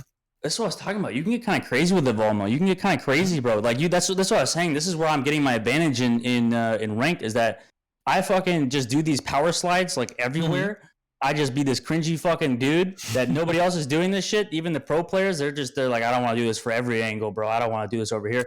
And you just fucking fly at this off angle into their face, and these controller players are like, they can't make it because they're too old and rusty. Yeah. I think the reason why I asked you about the esports is more so along the lines of like, do you think HCS has longevity? Do you think, not even HCS, do you think Halo has longevity as an esports title? And do you think HCS is like as an esports league has the kind of, attention, the viewer base and the fan base to kind of be a big thing? To be honest, I don't know, and I don't really care because the game is so fucking fun, dude. Like, it's one of those games that's just like, I haven't had this much fun playing an FPS since fucking 2016 Overwatch came out. Like, it's just fun to play. Like, I don't care how long it lasts. I did the same thing with Doom when Doom 2016 came out. Right. I thought it was I was fucking popping off. I never played Quake, so I didn't get experience Quake when I was younger. So I played Doom, and I was like, holy shit, this is amazing. I'm actually good at this game. Everybody play it. Nobody fucking played it. Everybody was telling me, like, this game's gonna die. You should switch to Overwatch. This game's gonna die. You should switch to Overwatch. I was like, no, Doom 2016 is going to be a big multiplayer game. And, it died. So, yeah. But it was a lot of fun, and I just, I kind of like living in the moment where things are fun and enjoyable, and I don't really care about the future. You know what I'm saying? Okay. Because I think, as we move the conversation back to Overwatch, as all the viewers are wondering, why we spent 30 minutes talking about Halo instead of Overwatch, is that was 30 minutes. Holy shit, I don't know. I'm just making up a number in my brain. I'm being hyperbolic about it on purpose. As you know, like, because I think I get what you're saying. Like the game is. I personally I've seen a lot of gameplay. I want to get into. I'm gonna get into playing it real soon, because like I'm looking for some new games to play as well, because I'm bored. Oh, it's free. I know it's free. I've got it downloaded. I just haven't loaded up. I just haven't booted it up, because I've been having to grind like other games and watch VODs and do stuff in Apex, because I'm currently doing stuff in that esport. But yeah. So moving back to more Overwatch related discussion. Now you kind of noted that playing Halo now feels a bit like Overwatch on release. It's got that fresh feeling. Bro, Overwatch ain't fresh right now, but we're hoping Overwatch 2 could be. Do you have any? I wonder, what do we want to talk about first? I guess we talk about Overwatch 2 first before we talk about the league next year or anything like that. But you've been sort of keeping up. I assume you've been somewhat keeping up with the news or lack thereof surrounding Overwatch 2. Maybe some of the Blizzard stuff as well, with some more articles coming through and all that kind of stuff. Obviously, the big news for Overwatch 2 is the delay. There's not been a date associated with the delay, but most people are assuming 2023. Even though the community manager Andy B wants to come out and say it's not guaranteed to be 2023. I think it's still more than likely either going to be extremely late next year, or it definitely is going to be 2023. So where is your brain at in terms of Overwatch 2?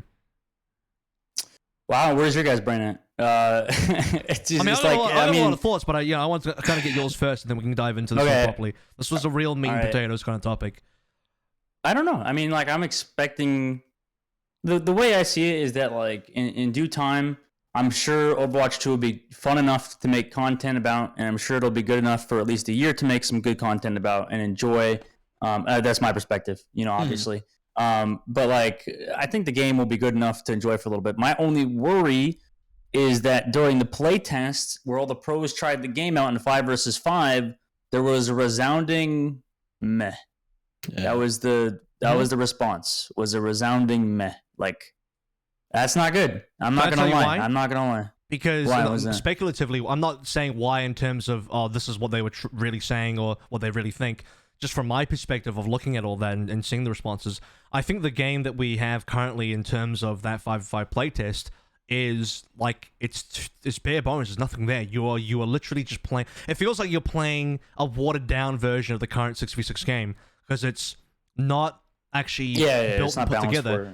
You have a bunch of characters apparently were not playable because they were still under reworks. For example, I think Sigma and Orisa were not playable.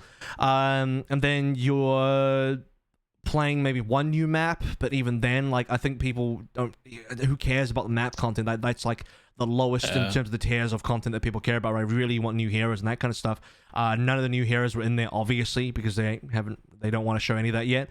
So you literally play and look at like a watered down Overwatch 1 game, which is why you get those clips that have been retweeted and put around the internet a bunch of times. XQC saying, "Oh, it's the same game." I'm like, well, he's not wrong. He is kind of generalized, but he's also not wrong, because like what you're seeing is not new or exciting at all. But also, I don't think that's the real Overwatch 2 product. That's just like a shitty preview. Yeah, and they kind of had to, I guess. I guess they kind of had to be in that position to do that, right? Because people are wondering where it is. It's that, or you don't do anything. It's that, or you just say, "No, we got nothing to show." Yeah. And part of me, part of me almost thinks maybe it would be better for them to show nothing. But I know if they don't show anything, people will be like, "What the fuck are you doing? What are you working on? What have you done?" It's tough. Yeah, we're currently in. I mean, this is like I guess just an internet thing and society thing, is that you kind of need to put out something, even if it's shit. You got to put out something. Yep. It's definitely not something that I think Blizzard is comfortable with, and that's why I think it is so. I think it's something that they're kind of breaking ground with, trying to showcase stuff that's way earlier than they would love to show it. They're definitely from kind of growing up with this company, right? I played like StarCraft and Diablo way back when, right? Like when it was ready, and that's when you got it, right? We didn't get, play tests early. Nobody was playing these things. Sure, StarCraft 2 beta, but that was like pretty much the finished product, barring a couple balance changes. One of the first games, by the way, where I feel like you didn't really have betas back in there. If you're rewinding the clock a lot here, John, it sounds like you are when talking about growing up. Because I grew up with it too. There was beta. The whole concept of like a playable beta was not a thing. True. StarCraft was one of the first in my memory, but anyway. Agreed. And that's something that I think the company as a whole has just been like slow to adapt to, is like trying to keep the pop culture interest, trying to keep the Zoomers on board a little bit, trying to give them something rather than just leaving them out in the dark like we used to in the 90s, let's say.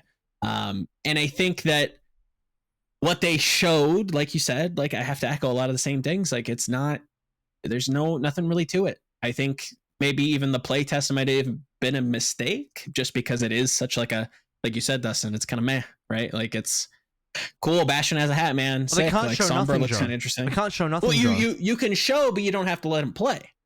I think that's where I would probably mince the execution a little bit. I don't think they can do that, because like then you've got nothing. Like you're still just blue balling the entire audience. I don't know. You just don't have anything at that stage. The truth is, I don't think it's probably not ready to play. It was too bare bones. But at the same time, I think if you do nothing, it's kind of fucked up. What I can tell right now is that it just looks like they're really far behind schedule, and that seems like the objective truth to me, because if it wasn't true, then they wouldn't have to delay. The only reason you would delay is if you're behind schedule. That's 100% truth. So yeah, it's this entire thing feels extra shit, because I'm sure that pre-COVID in 2019 at BlizzCon, when they announced Overwatch 2, they would have had at least some sort of a soft date in their mind. I'm sure Blizzard, even with their whole when it's done kind of thing, you know, they'll have that mantra, but at the same time, in your mind, or at least when you're talking about the executive level, you're talking about leadership, and even if that's just within Overwatch leadership, there is still like a soft timeline in your brain, because when it's done when it's done is not like an infinite thing, you know. When you're not going into 20 years of development here. Yes, we're not taking the piss. There's still a soft deadline somewhere. I don't care if that's 5 years, 10 years, 3 years. What the number is there? It's somewhere there, which says to me that when they announced in 2019. I don't know how long in their brains they thought it was going to take. Maybe in their mind it would have been like, yeah, we'll announce in 2019, give some updates in 2020, release by 2021. Boom, that could be it. In their mind, maybe that's it. Or maybe by 2022 at the latest. 2021 is probably when, I think 2 years after announcing they'd already been working on it, maybe they think they can release. But then COVID happened, the lawsuit happened, leadership left, they lost Jeff, they lose Charco, they lose all these different people within the studio and all this kind of stuff. And then work from home and blah blah blah blah blah, and suddenly things are super fucking far behind. And also seems like to me this is speculation now, and I'll admit when I'm speculating, and I'll say it when I think when I've got something real, is that they probably started the whole 5v5 thing pretty late, because it seems pretty bare bones. They haven't done that much work on it, and that's going to delay things even further. So probably we would have had a smooth transition, which is ideal. You have Overwatch 1 still going. Maybe people have a couple of years, no updates. It's not fun, but cool. 2021 this year. Ideally, we would have already had the game on our hands, and it's all chill. We're cool. Overwatch is back. But now you wait another year and maybe another 2 years. It's like, that doesn't sound cool anymore, but that's what happens to the world of delays. And I'm just trying to, in my mind, wrap my head around how the timeline works of where we got to this point. Yeah, well, and I mean, Blizzard like customers and fans are always, you know, going to be like big into Blizzard games. To be honest, you know, like I'm sure they'll get rehyped for it. Although they are bleeding fans, I'm sure, with that, well, everything that's going on. But like to Valmo's point earlier, I mean, like especially Overwatch fans have no patience. I'm sure, as you guys are pretty aware of that, Overwatch fans have like zero patience compared to other esports. I think even like I think that just how the game works. Nobody wants to, it's just how, I don't know, just how everything is with all the fancy characters, with everybody being so diverse, with all the game mechanics being so fast paced, you know, like everything being so crazy and so unique. It comes with a very unique player base that also has unique needs that are very, very aggressive. You know what I'm saying? Like they just want their shit now because that's how the game works too. You know what I'm saying? Like the game's immediate like satisfaction. You know, it's like 6 versus 6, just if shit going on everywhere, rockets everywhere, like abilities. Oh, there's so much shit at the same time, and that's what they like because people that play Overwatch like chaos. I don't know. So Blizzard should expect to get chaotic response. I don't know. Every game I think has people that want new content. Like there are people in. I'm gonna bring up Apex again because there's a game I'm currently in. But like people in Apex, they like complain all the time that like, oh, you know, game's getting stale, not getting enough content. It's like, bet you guys are getting content all the time. Play Overwatch for one time, and you see what no content looks like. They complain they don't get enough content. They get new season, new content, new characters and weapons, and got a new map coming out. Like Jesus, they got plenty of news. So I got nothing to complain about. But I think that's not unique to Overwatch at all. I think most live service games have that, and that's the other issue, is that Overwatch is a live service game, and making a sequel to a live service game doesn't happen. That doesn't exist in the industry. That's tough. That's totally uncharted territory. The only game that's kind of had to do that is Destiny. But even then, that's like a PvE game. It's very different to like a PvP game, especially a competitive one that has an esports type. We got a lot more going on here as far as maintenance and ongoing content is required for a PvP game in games as a service. And that market is so big now, where you can play so many free-to-play games as service games, especially FPS ones, and even like third-person shooters like Fortnite, that you can't have a game that's just dead in the water. Otherwise, it is literally dead in the water. That's the reality. Yeah, right now. Pretty much. I mean, there's a lot of things to be excited for. I think there's a lot of opportunity here for a lot of the issues to be corrected, to, like we've kind of hinted at all show, like it being a lot more dynamic, having DPS that really can like dominate past what we saw in Overwatch 1, right? Like really kind of influence the game, having tanks that are more dynamic, having supports that can kind of like over influence the game in some ways, right? Having new passive abilities come in, having new heroes, right? There's a lot of things that they can do to get, people back on, their side, bring them back into Camp Overwatch a little bit. But it's just so much so far off in the future, right? Like we don't have anything tangible now. There's really nothing there. It's back. Just like, I hope. Dude, I'm very certain people will come back when Overwatch 2 comes out. It's just too far. I mean, Dustin, what do you think needs to happen here? Is it just like, I mean, the obvious would be probably what they just got to release the game as soon as possible, right? But like, what do you have any solutions in your brain? Like, what do you want to see? Like, what do you want Blizzard to do? What do you want to see happen? I don't know. I'm not sure. I mean, if I'm Blizzard, I mean, they're already in full panic mode. Like they're already going through some shit. It's like a fucking I don't know, man. They're like already contemplating suicide. You know what I mean? Like they're just fucking absolutely. Maybe it's not that deep. But like, you know what I'm saying? Like, they got died. Yeah, my bad. Basically, I don't know. Like, it's tough to really blame them too much. You know what I mean? Like, that's the boat I'm in. Like, I just kind of, which I guess maybe that doesn't answer your question, because your question is literally like, if I'm Blizzard, what do I do? I just kind of keep steering the ship, keep taking it in the same direction. I don't know. Yeah, that's the only way. You got to keep getting flogged while you're working a game, really. I do think that, I mean, there's definitely some panic in there. It's mostly about like, okay, can they still be in a position where they can get meaningful work done despite all the stuff happening around them, of which, I think we all want the best. We all want to have Blizzard being in a good place and for them to fix their problems and to keep making good games, because they need some hits. They're in a really dark place as a company. They need Diablo 4 and they need Overwatch 2. Those are the next. That's the only thing of worth coming out very soon. Okay, yeah, they got a Diablo mobile game, but no one really cares about that. If they did release that soon, I'm sure people would be like, yay, but also, nah, not really. So, what they need is desperately, they need Diablo 4 and Overwatch 2 to come out immediately. And I've heard some talking. This is kind of why part of me want to bring up the Overwatch 2 topic, because we haven't talked about this topic a lot on the show, because normally Yiska kind of dodges it and doesn't really want to talk about it, because it's not too, in his defense, not too much to speak of. But because we have a guest on, and like I kind of want to pick your brain a little bit about what you think about the whole Overwatch 2 thing and where that's going, and for us to kind of dive into it as well. Yeah, I mean, I personally have a lot of thoughts on why everything is and how it's going and my own expectations. But like, it's just like, I have a kind of hopey and optimistic finale at the end where like it does come out and it is good. Just the issue is like everything between now and that stage is a lot of bullshit. Yeah, I mean, I don't know. It's the same thing in competition. The number one thing that solves everything is winning. So as long as the game has a success when it comes out, and nothing that comes before really matters.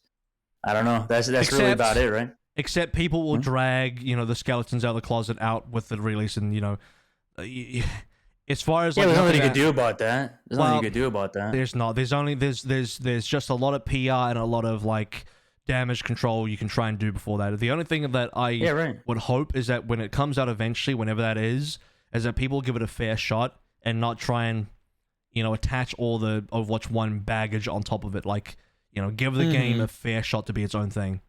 I think that's something that Blizzard fans in general will always do. You know, hello, fellow WoW addicts. I come back every WoW expansion. I play it for a month. I say that it's dog shit, and then I quit, and I come back in the next one, right? I'm a little, you know, drug addict that gets my fix every year, and, you know, I leave it happily. I think that's kind of what Overwatch is kind of going to face with Overwatch 2, right?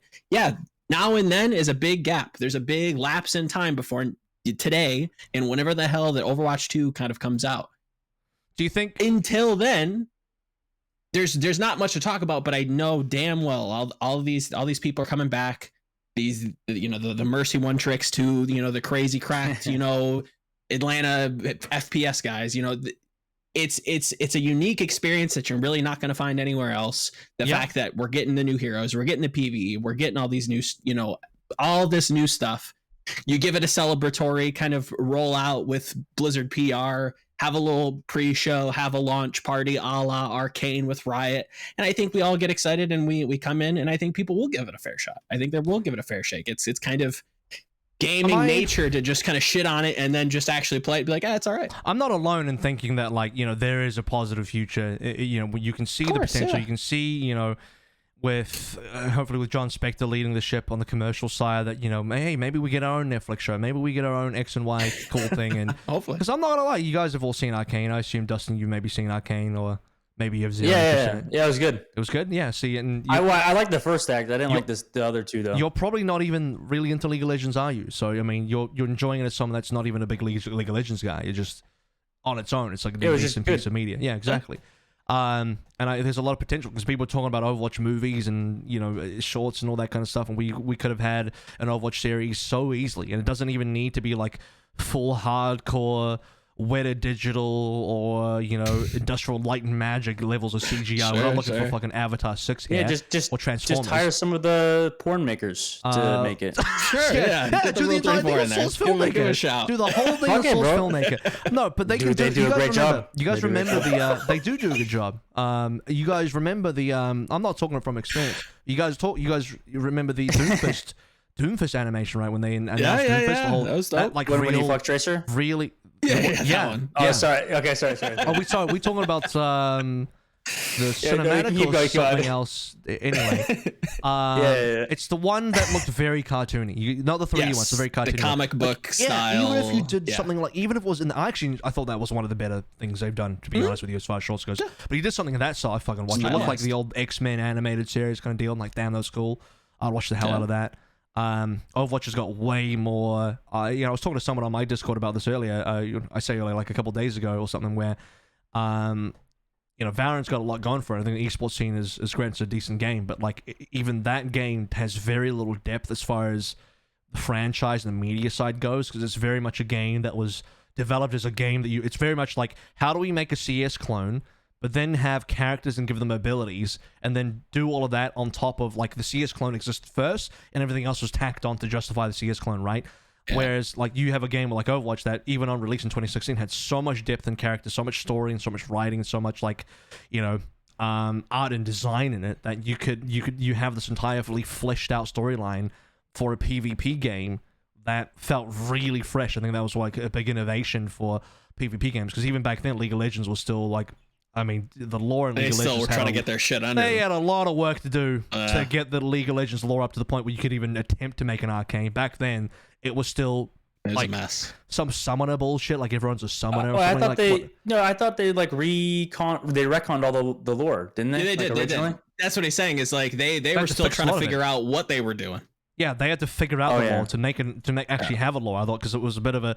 It originally just started as like League of Legends was just like, oh yeah, you have 10 summoners on this map and you summon a champion, and that was the lore. And then they realized that's kind of bad, so they just kind of get rid of that. They're like, that's not actually very good lore at all. So they hired some real writers and did some real good stuff until you get to the point where Arcane exists. But like Overwatch started day one on release with like a shitload of there was a possibility. Writing. You know, we could have had all this a long ass time ago. We got Legos instead, though. Yeah, we got a Reaper Nerf gun. I mean, fuck it. Like, you take those. That. You take those. I don't think those are bad, but like you gotta take that further. You need more than that.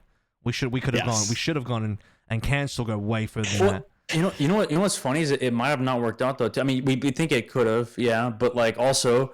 I mean, Dota 2 had a Netflix series too, right? They had Dragon Blood, I think so. Dragon Blood. Yeah, and I mean, people were talking about Arcane saying it's the most like original game show, whatever, like ever. And original. Or not original, but they were like it's the biggest, you know, recently number one on Netflix. It is the biggest. That Dota thing, like they just pretty much did what Arcane did, but I guess worse. You know what I'm saying? Like, well, I don't know because. And here's the thing, marketing works, folks. And Dota Valve did very little marketing for Dragon's Blood. And also, I think, the Dota people are not going to like me saying this, but like League of Legends is A, more popular, and B, probably more beloved of a franchise as far as characters and stuff go. Like, I think Dota has very little in terms of fleshed out lore and storylines, at least writers have tried to do.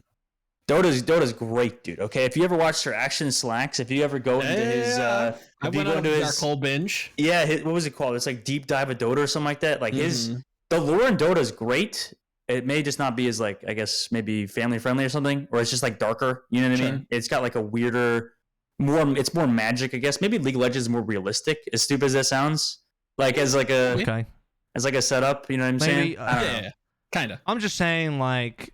The marketing for League of Legends for Arcane was like way fucking up there. Their whole world championship, their entire esports was like the Riot X Arcane marketing for the damn show. You know, their entire they got it in fucking Fortnite. It's in AIM Labs. Opening ceremony had all the Arcane stuff in it. The theme song for Worlds this year plus was also played with it, and they had all these songs and stuff made for Arcane. And by the way, if anyone doesn't realize this, but you notice the specific release dates of Arcane, they happened after the World Championships. So they could use the World Championships to promote that shit. That was deliberate, in case no one worked that out.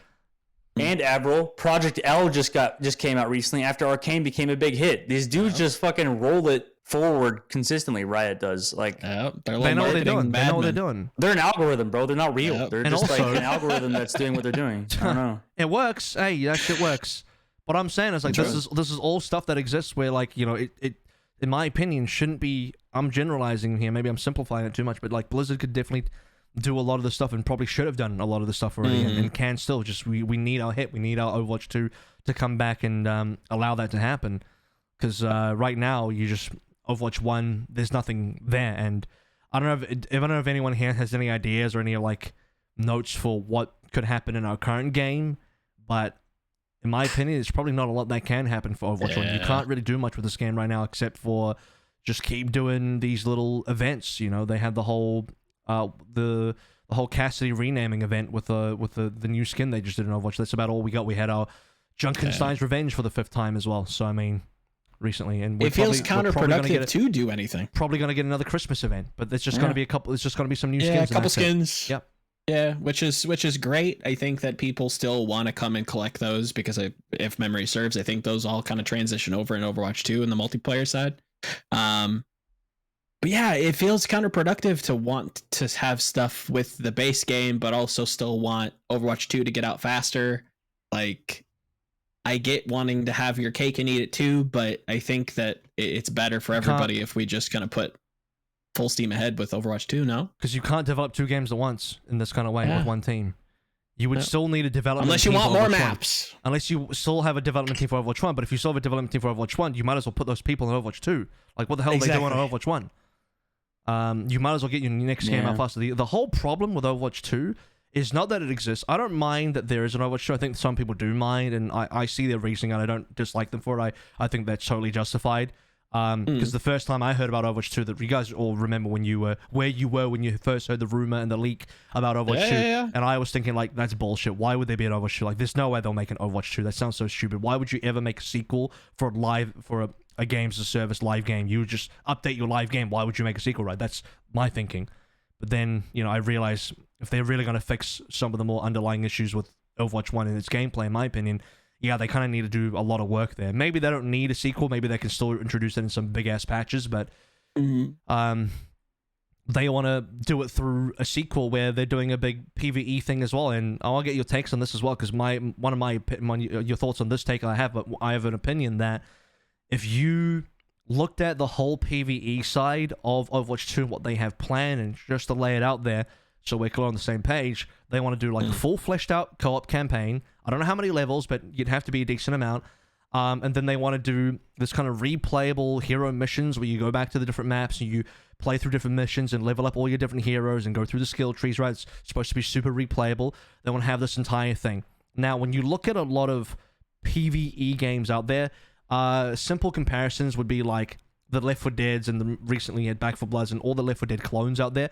That's all it is. That their entire game is literally just what is described in what I said of the PvE section of Overwatch 2. So based on that, if they were to release, they being Blizzard here, simply made a new game that was just the PvE content they planned for Overwatch 2, and they said, here's your new game, I don't think anyone would complain, and I think everyone would be like, wow, that's a brilliant new game. Well done, Blizzard, that's a full new game. But because you attach it to the Overwatch IP and you say, hey, this is Overwatch 2, people are like, oh, that's just an expansion. That's a take that I have, and people have this kind of like weird thing in their brain about it where like they downplay the content in Overwatch 2 because it's a part of, because like in their opinion it's just like it's stuff they just should have added to Overwatch 1, and therefore they don't see it as a new game. What I'm saying is, when I look at the amount of content, the amount of work that needs to go into it, it basically is them developing a new game, which is why they're developing a new game, because it takes as much fucking time and effort as you would if you just made a new game. It's kind of why they're packaging it the way that they are, right? I think I don't hate that kind of line of logic. I still think there's something to the idea that like the messaging from Team 4's perspective has been like more and more resources over the years since like 2017 has been moved over to this new title, if you want to kind of call it that. They've been very open in saying that, they've been working on Overwatch 2 for so long that I feel like people have this like resentment where it's just like, well, we haven't gotten any updates. Everything's been slow. We haven't seen any new heroes. All we keep getting is these fucking FFA maps that nobody wants. And now we're kind of we're just stuck waiting. And the game that we love is just kind of left on its ass. And we're just kind of waiting for this new thing. I think that has to be part of it, right? Yeah, I don't know. I mean, like, specifically, it's tough because the PvE section that AVRL's talking about, I mean, I don't know. I mean, there's some games that have done it well and what Overwatch is trying to do, I guess. Like he mentioned Left 4 Dead. But like Outlander, is it Outlander or Outlast? No, I think it's called Outlanders. That game was good. But, Outriders? Yeah. Outriders. Fucking forgot the name because the company did such a shit job with it. But yeah, I don't know, man. I don't know if it's gonna really, if it's like that great of a genre in itself for sure. Like I thought, like when I was playing, like I was saying, Outlanders, it was like, that was a fun game. Outriders, fuck man. Whatever it is. Listen, I gotta use the restroom. Okay, I gotta use the restroom, bro. It's killing me right now. I don't know. Like I just don't think it's gonna be that exciting of a genre in itself, to be honest. But when I was playing that game, I was excited. I was like, oh shit, I want to play Overwatch 2 already. Let's get going. And then a month goes by and you're like, damn, I'm out of content. No more game. Which is why you attach that to a PvP experience, and you'll have a game that is super replayable. Yeah. Co-op PvE games always have an expiry date in how much it can retain its audience, because at the end of the day, you run out of content and you finish everything. You're done. I'm playing Back 4 Blood. I finished all of Nightmare, and less than 1% of people have finished Nightmare, and I've done it, and I got nothing else left to do in that game. And so like, the only reason Left 4 Dead 2 is still quote unquote alive today is because the PvP campaign portion of it is still there, where you play against other players. So that's what keeps PvP is what keeps games alive at the end of the day. Yeah, infinite replayability. Yep. Dustin. Yeah. I gotta use the restroom. I'm gonna give you permission to use the restroom while Joe and I do something, and then we're gonna talk about Overwatch League. Yeah, okay, let's do that. Sorry. No, you're good. Hey, I don't want to ruin the damn show because I got to take a piss. No. I got a tiny bladder, dude. My teammates always complain, dude, in the mansion. They're like, dude, you got such a tiny bladder. Stop going to the bathroom every fucking hour. Yeah. It happens.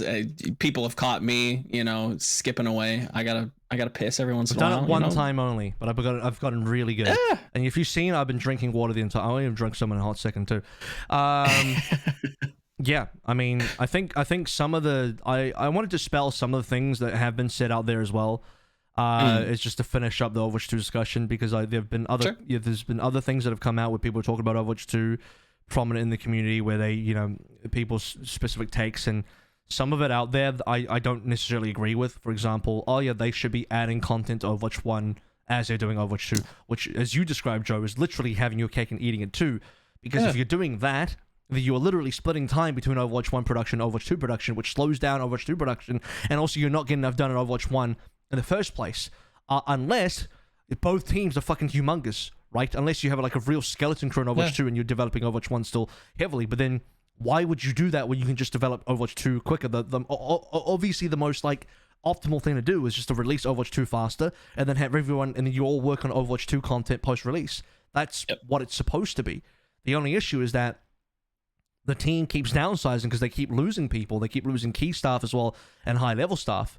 And then, multiple things have slowed down production on Overwatch 2 significantly. And so this is why we are here where we are. And if you remove personnel from that team to work on Overwatch 1, well, you're just slowing things down even further. And so, it's slow enough as it damn is. You really can't afford to slow down any further is my take on that. So I understand, but I also don't agree, and I also don't think it's realistic to expect that Blizzard can continue working on Overwatch 1 while making Overwatch 2. It simply cannot happen. 100%. And I know that there's a lot of livelihoods on the line. You look at pro players, you look at content creators. Yeah, it fucking blows. Like, I feel your pain. I know you're coming from a good place. But I think we're cutting our nose off in spite of our face if we're trying to rush out both the game that we're waiting for and then also splintering off those resources to try and revamp Overwatch 1 or give it a facelift, right? It just seems a little naive. The other take I want to dispel is, if there's an opinion to just say like, just release 5v5 now, just put in Overwatch 1 now. It's like, well, no, you can't. That literally cannot happen because 5v5 as it is, based on what we saw from the preview at the Overwatch League Grand Finals, is like barely fleshed out. It's not even there. Like they've not done anywhere enough work for 5v5 to be ready. So whatever version of 5v5 that would just get added into Overwatch 1 now would be complete bullshit and would not be fun at all, would not be balanced at all. You wouldn't have the reworks there. You wouldn't have, all the changes to the heroes required. And it would be a complete mess, and it would just be bullshit to play. It would be a far lesser experience than current 6v6 is. And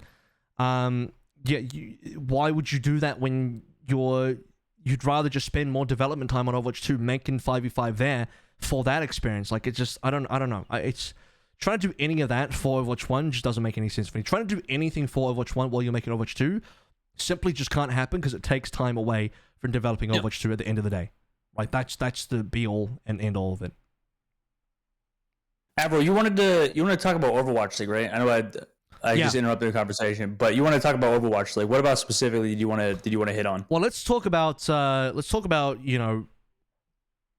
this all impacts the league and if anyone has any opinions on that, because the other thing about Overwatch 2's delay is that it's going to have this very big separation with where the league is in, especially next year, but maybe even future years, depending on how the release goes. You're essentially, by the looks of it, going to have a situation where we will be playing the game professionally on Overwatch 2 while the public cannot play it, and while maybe even a lot of people privately can't play yet. Like, we don't even, who the hell is even going to get access? Who knows? It's probably going to be the teams, the players, maybe some staff, but beyond that, what else? Like, it's very hard to say. Don't even, ideally the casters get, holy fuck, you imagine casting a game you can't even play, that'd be fucked up. So ideally that happens, but the rest of the world can't play. I just don't know. It seems like, And for all the people, there's another thing I want to dispel. And this is a lot of, for the context of why I'm talking about any of these topics, because like over the weekend when I met up with a lot of other esports people and just talking shit, you know, having some drinks at a bar. First time I've flown in like fully a year, and people want to know what's up with Overwatch, and people asking me all these things and making assumptions, and also I'm seeing other content talking about this kind of stuff, and it's just like, oh, why would they decide to play Overwatch 2 next year for Overwatch League if the game's going to be delayed and all this kind of BS and all this kind of stuff where like the game might not come out until 2023, so you're just playing a game other people can't play. I'm like, that's 100% true, but I'm pretty sure that you know, the decision to play it on Overwatch 2 was before the delay or the news of the delay or knowledge of a delay was going to be there. So I think the expectation from the league side, from the team side, the franchise side, was that potentially Overwatch 2 was going to be available sometime in 2022. And what was the rumor again? It was like a June, July kind of deal. Oh, like this. Oh, that it could have been released, you know, which would have been either in the middle of the season or, you know, maybe at the latest it would release after the season, maybe like an October kind of thing. But now, because of the delay, it's going to be totally different. And the problem is you can't undo that because teams have already built rosters and done all these things under the expectation that they will be playing Overwatch 2 next year. So I don't think you can just kind of turn things around. Also, I'm very sure that the teams want to play Overwatch 2 next year. Like, they don't want to play Overwatch 1 again. So there's that as well. Yeah, well, they have to do it already. They've already said that they're going to do it, right? They can't just turn back on that. No. There's no way. Because teams already spent money. Yep. Yeah, they gotta put on Overwatch 2. And they're gonna, right? So, like, I don't know. I mean, like, I'm sure they'll try to balance it fast and they'll try to get something out.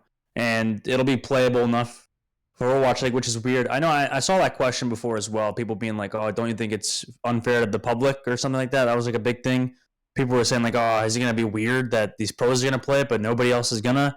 And I mean, yeah, it's a little weird, I guess, but it is what they have to do though. Like they've already announced it. They've already said they're going to go and do it. I mean, maybe they don't, maybe they can go turn back on it, but then that just looks really terrible for the company that you just announced something and just going back on it like that. That's definitely a drag-worthy social media, you know, crop dusting. That's definitely not what you want to do. Is just take it back. It's the problem with timelines, guys. It's a timeline issue where you had your team meeting. You know, there was that leaked meeting that they had internally with all the franchise teams, ownership group, and Overwatch League and Blizzard, whatever. And they talked about the future of the league and what's happening next year.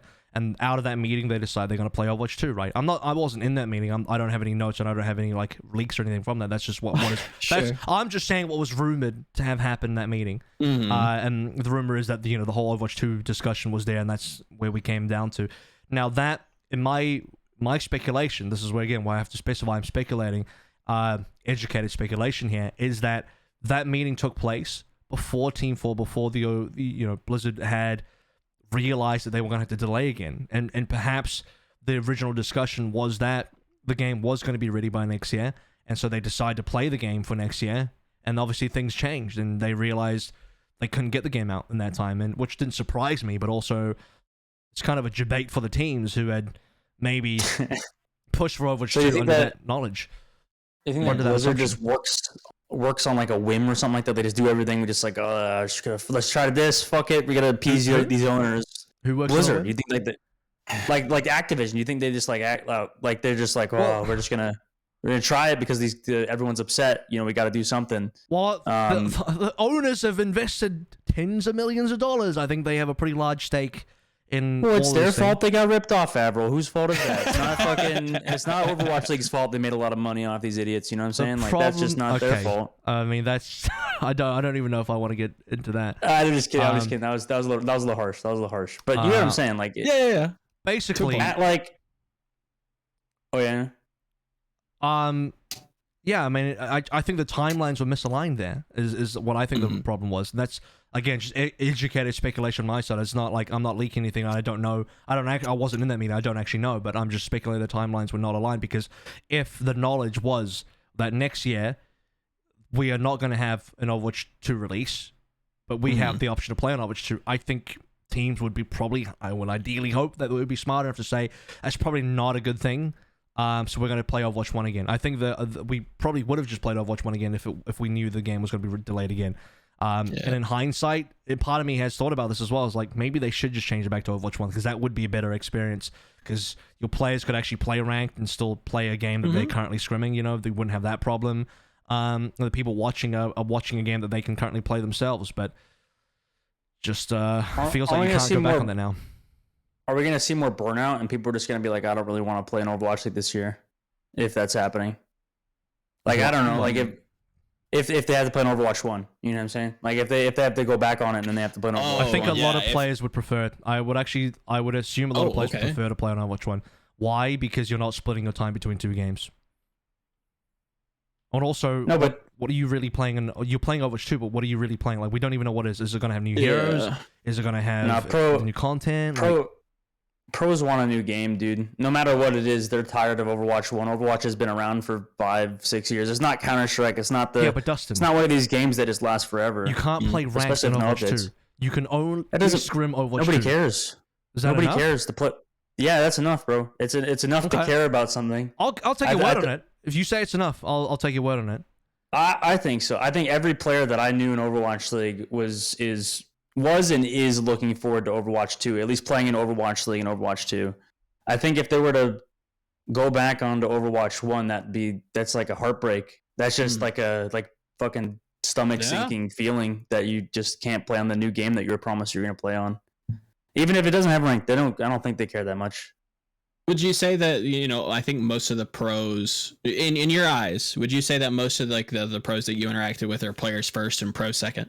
Where they love the game, they want to, celebrate the game, they want to play this new toy that Blizzard has kind of dangled in front of their face. They're less like... They're less of that like hardcore Sigma male grind set, you know what I mean? That's just like, we're just going to do whatever it takes to win. Sigma males. At their heart, I think they want to enjoy what they're doing, and I think that's what got them there. Is that kind of where do you think that most of it's a mixture of both. It's like, I mean, maybe I just don't. Maybe that's why I'm not all pros, and that's where like me and AVRL are differing a little bit, because like maybe I definitely probably not most pros, where I'm like I was enjoying the game in the beginning. It was very very fun.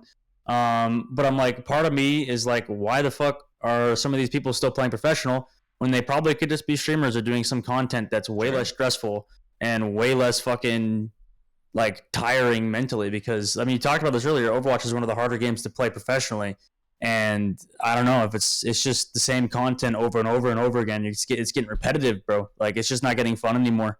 I don't know, like it wears on you. I think that's why you see a lot of people retire every year. I think it's like that I think it is Overwatch 1's fault that they keep doing it, is because they keep playing. If Overwatch 2 is released this year or whatever, I don't think some of them will retire. I think that people would want to go back and feel excited to go try something new and to. Fuck yeah. But they are playing Overwatch 2 next year. But they're retiring anyway. Yeah, of course. Yeah. No. But we were saying based on if they were to go back to Overwatch 1, right? Yeah. But I'm just addressing, because you're saying the reason you're seeing a lot of pros retire every year because it's getting. It's getting boring or tiresome or burnout, whatever. But like, well, yeah, it's just. I mean, maybe it's not over. Maybe that was over exaggeration then. So maybe like it's not just Overwatch 1's fault or whatever. But I mean, just because the game is so stressful to play and tiring that they kind of have to, I guess. Yeah, I don't know. I'm just saying the pro experience next year is gonna be you scrim Overwatch 2 and then you go and play Overwatch 1 ranked, which sounds like complete ass. That sounds awful. It is going to be really fun. Why don't they just scrim? Why don't they just scrim each other all day? Or like have pro circuits? Why don't they have like pro scrimmages or pro pugs? Like pugs, lobbies. Yeah, they could do that, I guess, but I mean, hopefully they do. That's probably what they would do. But then that's really awkward. What are you gonna do? Stream that, and then it's. I hope Blizzard lets them stream it, because I think that would help. I do hope they let them stream, because if you're super, you don't want to. Bro, you still want to stream, man. What are you gonna do? Stream Overwatch 1? Like. And then you really make a Sigma grind set. Then you have the pugs that are casted. So not only are the casters casting Overwatch League, but then after Overwatch League, the pugs at 8 p.m. at night until 2 a.m. in the morning, they're also casting. So now you're working 7 days a week. I'm the fat kid being picked last in those pugs every single time. I'm playing those pugs and sucking. That's what I'm gonna do. And you consider yourself pretty passionate, right? You're pretty passionate about your job. You're pretty passionate about casting, I'm passionate, right? Yeah. Right, and you're a grinder. So but you're still not, you still don't want to do the same shit all day, every day. You know what I'm saying? Like, that's kind of just tiring, right? No matter what. I think everybody in every job just doesn't want to do the same, especially for years and years. And especially if these people didn't even know they were going to make a career out of it, bro. When you think of a career, you think of, I don't know, computer science, think of like I don't know, you work your way up through the ladder or something. This is just your, I don't know, professionally playing a video game. That's like, it's just quite different than everything else in life. And it's very, very, I don't know. You need something to spice you up. It's unique. Yeah. I don't know. I think they need Overwatch 2 at the end of the day, even if it is scuffed, even if it is a little scuffed. Yeah, I mean, I just think it's got, like, there's questions surrounding, like, well, what do you get in Overwatch 2? Because obviously you're not going to get the full game. So what do you get? How many of the new heroes do you get? Do you get any of them? How many of the reworks do you get? Do you all of them? Are some of them not available yet? You know, what's the timeline going to be on that? What about the maps? We're probably not playing a 2CP Assault anymore, so we're playing the new push. Like, I assume that's all there. What else? Are there more maps we're going to play? Like, there's just a lot of questions surrounding what the content of the game is going to be. And I just think from a viewing experience, it just sounds so awkward and not great. Like, I think the interest will be there initially from people just curious, like, oh, I wonder what Overwatch 2 gameplay looks like now in whatever time we get it, you know. But beyond that, I don't know I don't know how much retention you're going to get with a game that people just can't play, because it's like you watch Overwatch 2 on Overwatch League, and then you go back talking from a perspective of a regular viewer here, and then what you go back and play Overwatch 1, like, that just sounds shit. Like, it sounds like a weird viewing experience to totally is, be watching a game that you can't play, personally. Yeah, I mean, that's how it all kind of started, right? You got Only Watch, and it's like, I don't know if people are going to be big into that, but I also have to side with Blizzard, and it's like, there's really not much they can do. Maybe you give out some codes in closed beta. I don't know if that's even ready. The game has to be ready. Like, yeah, it's going to be scuffed. But Joe, it kind of has to be. What it's supposed to be, and I think the most ideal way to do it, like if you had everything under control, the game was way more ready, and you could do things with a proper marketing scheme and do things the real 9,000 IQ way, you would promote Overwatch 2 with Overwatch League, do drops via Overwatch League to get into Overwatch 2, and then run a beta alongside Overwatch 2, and then release the game at the end of the Overwatch League season. That would be the perfect timeline. Or fuck, even better, release the game at the start of Overwatch League, and it coincides. That would be the fucking best. But rolls together. But the problem is the game needs to be ready. You need a playable. You need a good enough game, and I've said this multiple times on every most of the previous episodes, and I'll say it one more time for Dustin so that he understands the level I'm on here. But people don't understand what the term beta means. People don't understand what work in progress means. So that's the problem with it. Just like, you can't just release a beta, quote unquote, just release it, bro. Because what happens is, if it's not ready and it's not good enough, people play this so-called beta, and in their minds, because their brains are small, they think this is the final product. I can't blame them, because, like, well, it's just how the industry works. Yeah, they can't help themselves. They can't help themselves, and they just like, well, this is the final product, even though it clearly isn't, but they believe it is. And then you'll be like, well, Overwatch 2 is complete shit, or X or Y game. This is so bad. It's like, well, bro, you're just playing a beta. But no one gets that through their heads. No one understands it's only a beta. They think they're playing the final game. So that means betas aren't betas anymore. What this means for the gaming industry, guys, is that if you are a development team in a studio, the beta you release is basically like the full game. At that point, you are pretty much releasing your final product. Because if you don't, people will just assume you are anyway. You know. So you can't just release a beta, bro. It has to be good enough. Yeah, no, it has to meet a standard that is going to appease the audience. I think betas and gaming in general is a topic that is super interesting. It's tough. But yeah, I agree. It's got to meet a certain threshold. Yes, it's going to be scuffed. But I think, like you said, that is probably the most optimal rollout. If anything, maybe even delay it like a stage, if we're going to call it that, in Overwatch 2. Just to give them just an extra little bit of time to get the framework all set up so they can launch it maybe, a month or two down the road. But yeah, I think people have to get their hands on it. I don't think that they're going to stick with Only Watch anymore. It's got nothing to do with, because Dustin was bringing up, like, he talked to some people that said maybe it was unfair.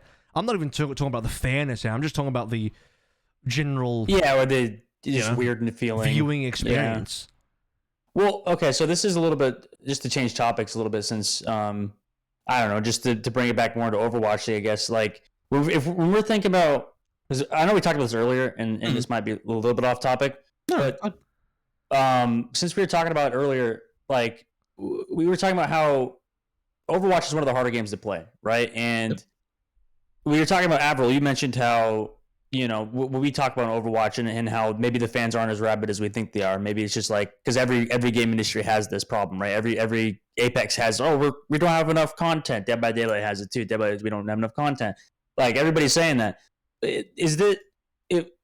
What actually is the most difficult game to play, you think, AVRL or Volamel, as an esport, like stress wise, as an esport? This is, I don't know how I brought this back to this, but like my point is that, is Overwatch really the hardest game to play, you guys think? Or from your guys' perspective, what is the most stressful esport?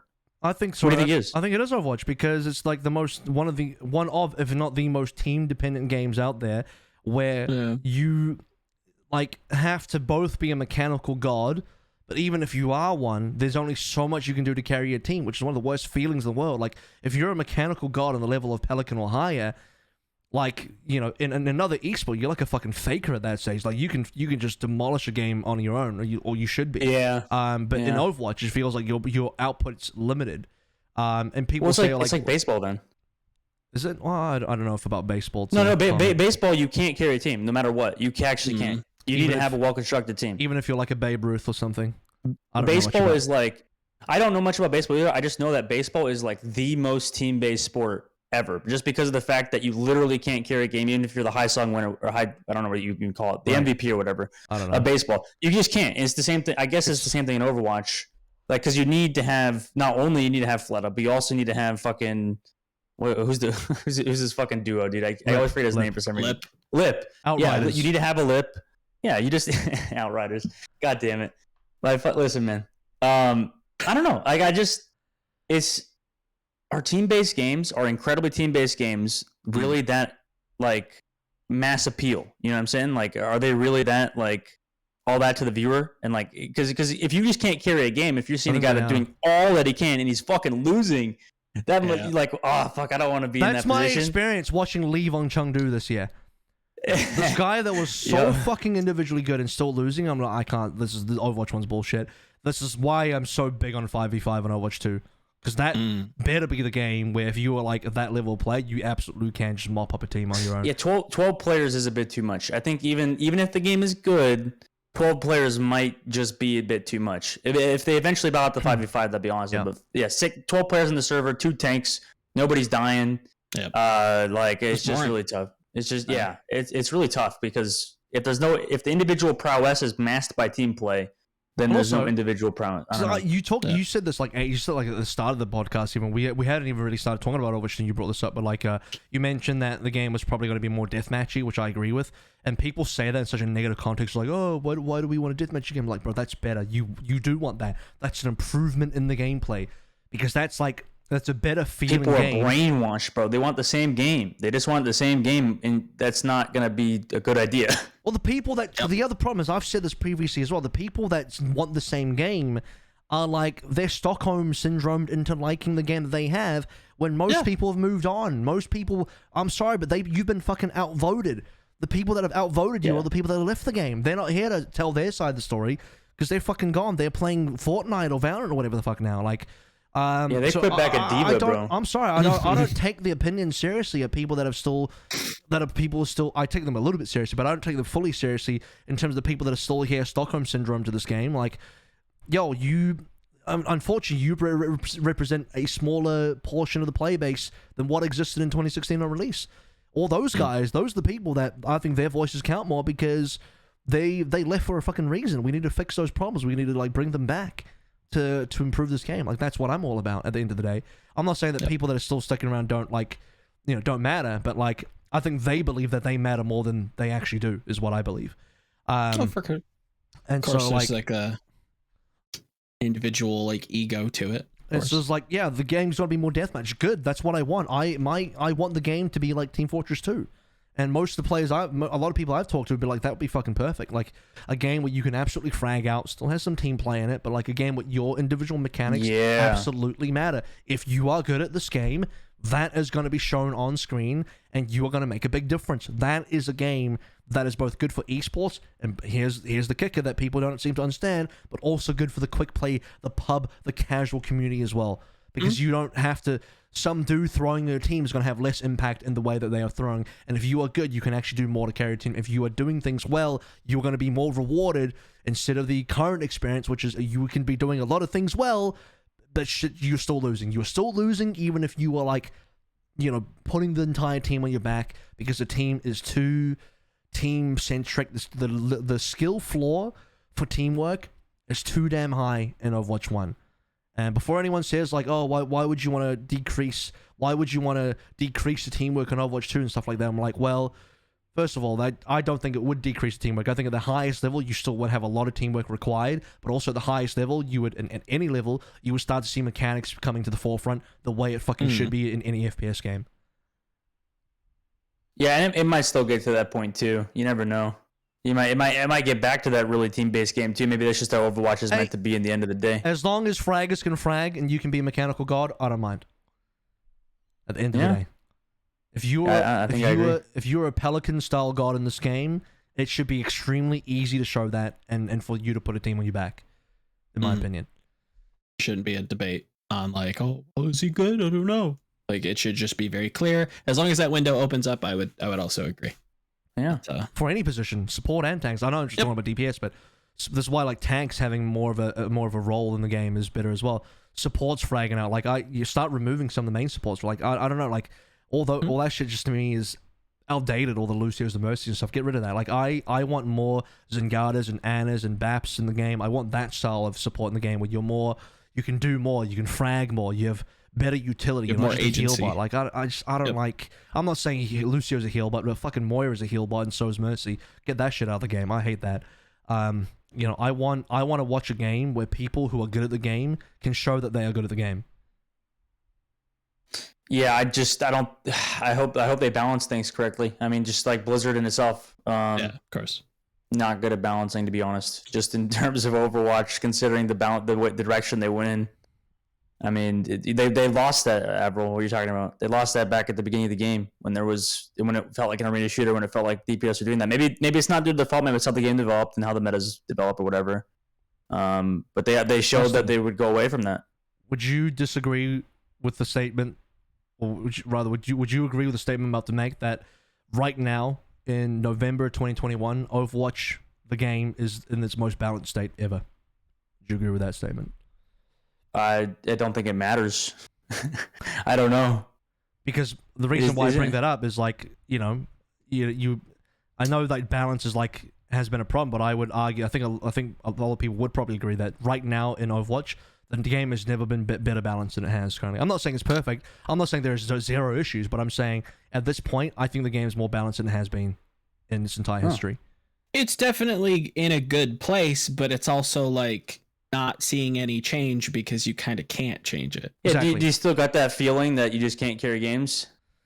Yeah, but that's a gameplay design. That's a game design flaw. That's not a balance. Well, it wasn't there in the first place. It wasn't there in the first place back in 2016. You could fucking carry your teammates in 2016 easy. I think in 2016 people were new to the game and people didn't know what they were doing, and also the game had less healing in terms of like the heal power creep. You had less of this AoE. Yeah, so that's what I mean. That was the direction they took it. It wasn't like that originally. It was the direction they took it. Yes, you could say like, I mean, you could definitely argue that it was mainly the new players. You can't really tell, I guess.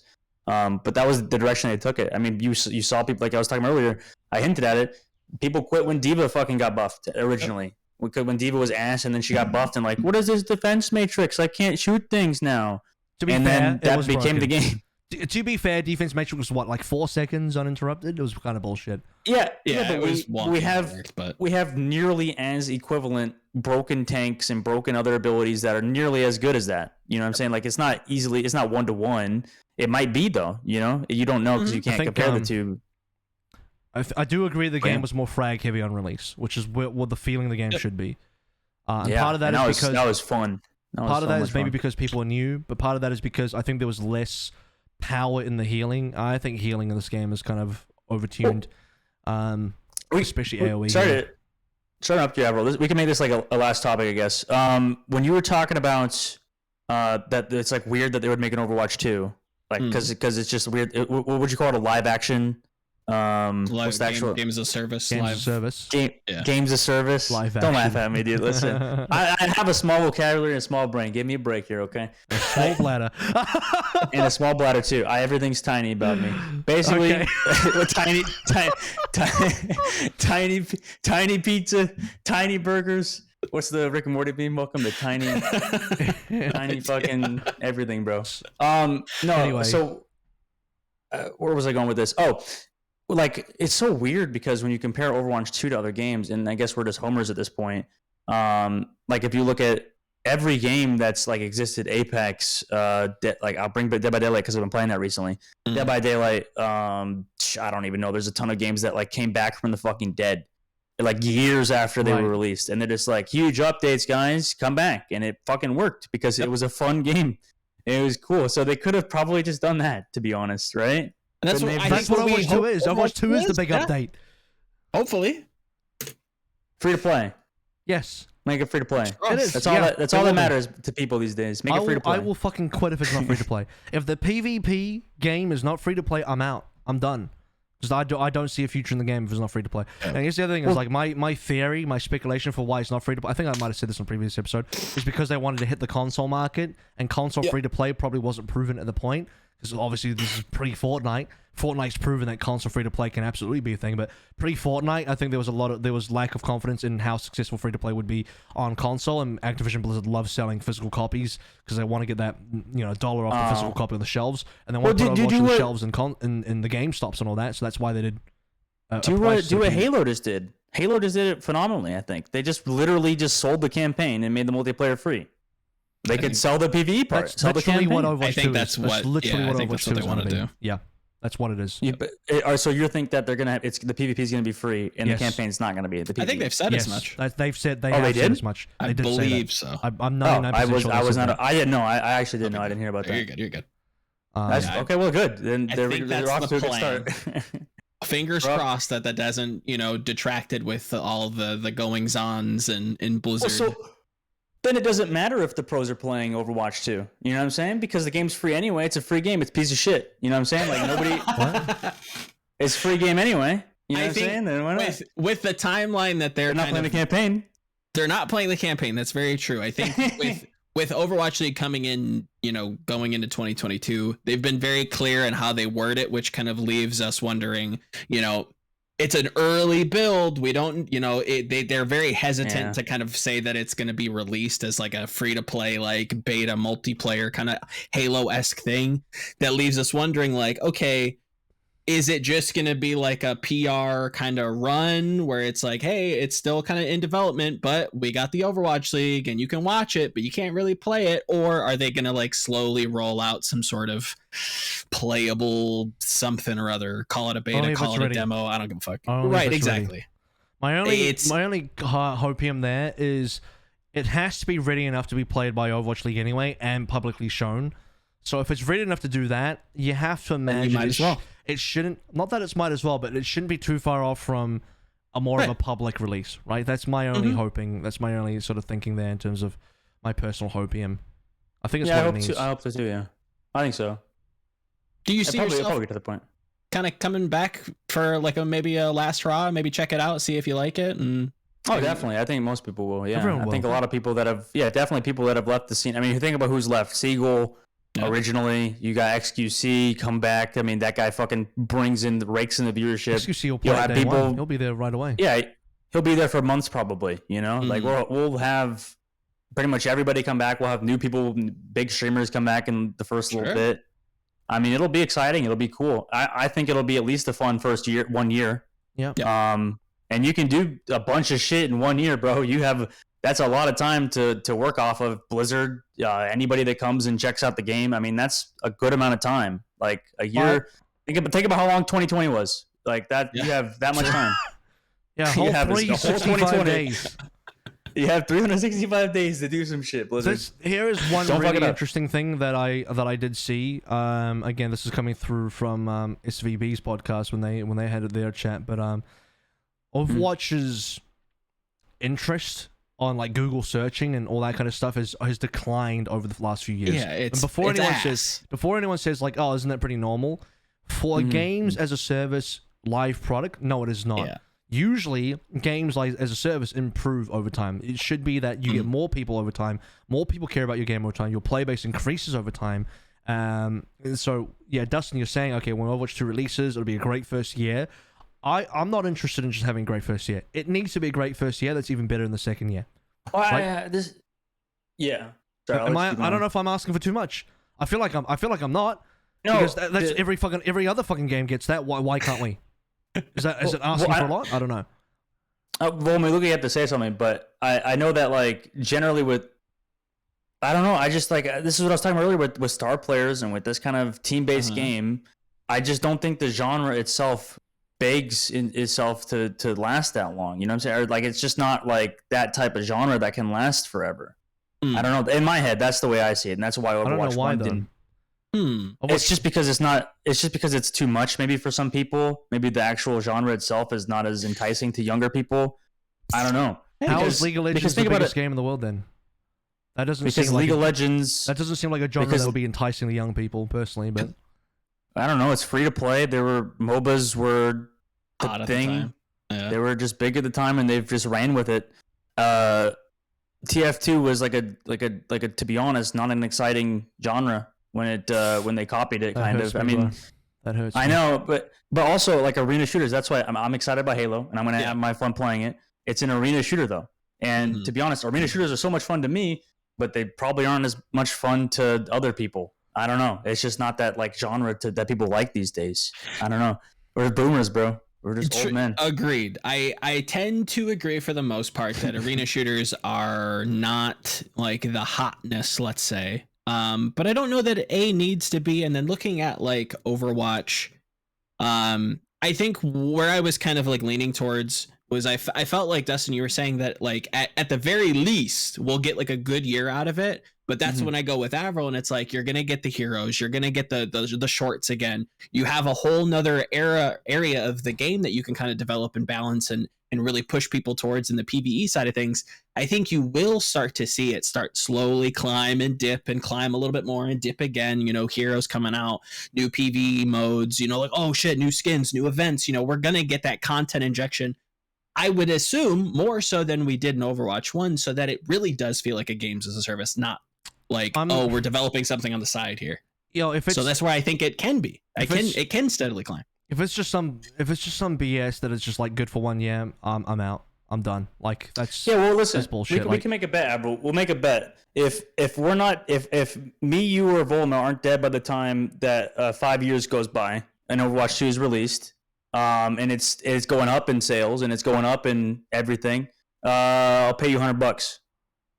And then if Overwatch 2 is about this point where we are with Overwatch 1 right now in 5 years, then you owe me $100. That's a risky bet for me because like it is.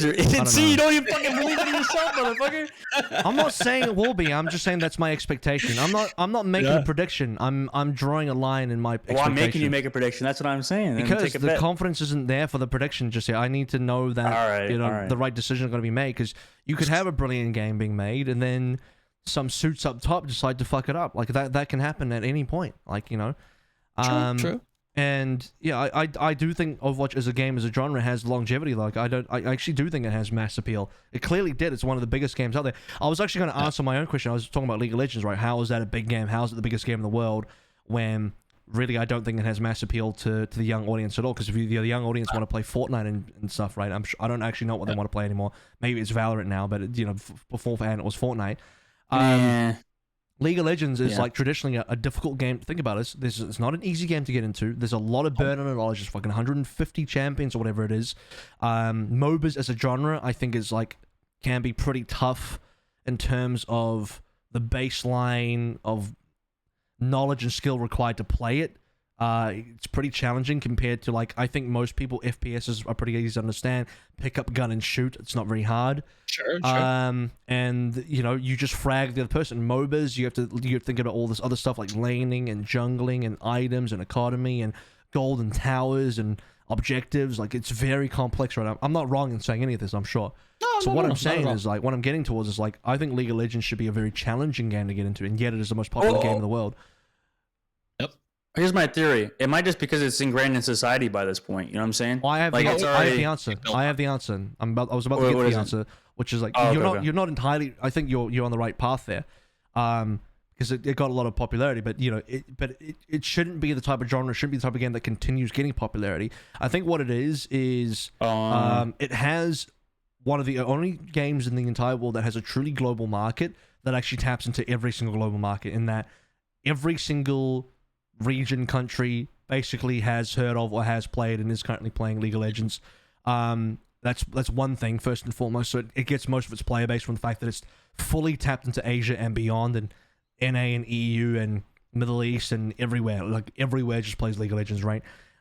There's very few games that have been able to do that. You want to know what one other game that has been able to do that is actually Overwatch. Overwatch was one of the few games that is heavily tapped into every single market in the world. Because you want to know a fun fact, Valorant hasn't even achieved that. Valorant, has it released in China yet? I don't even know if it has. It might not have. It might have, but it's not a huge thing. Not a very big game in Korea. Everyone's still playing other games in Korea.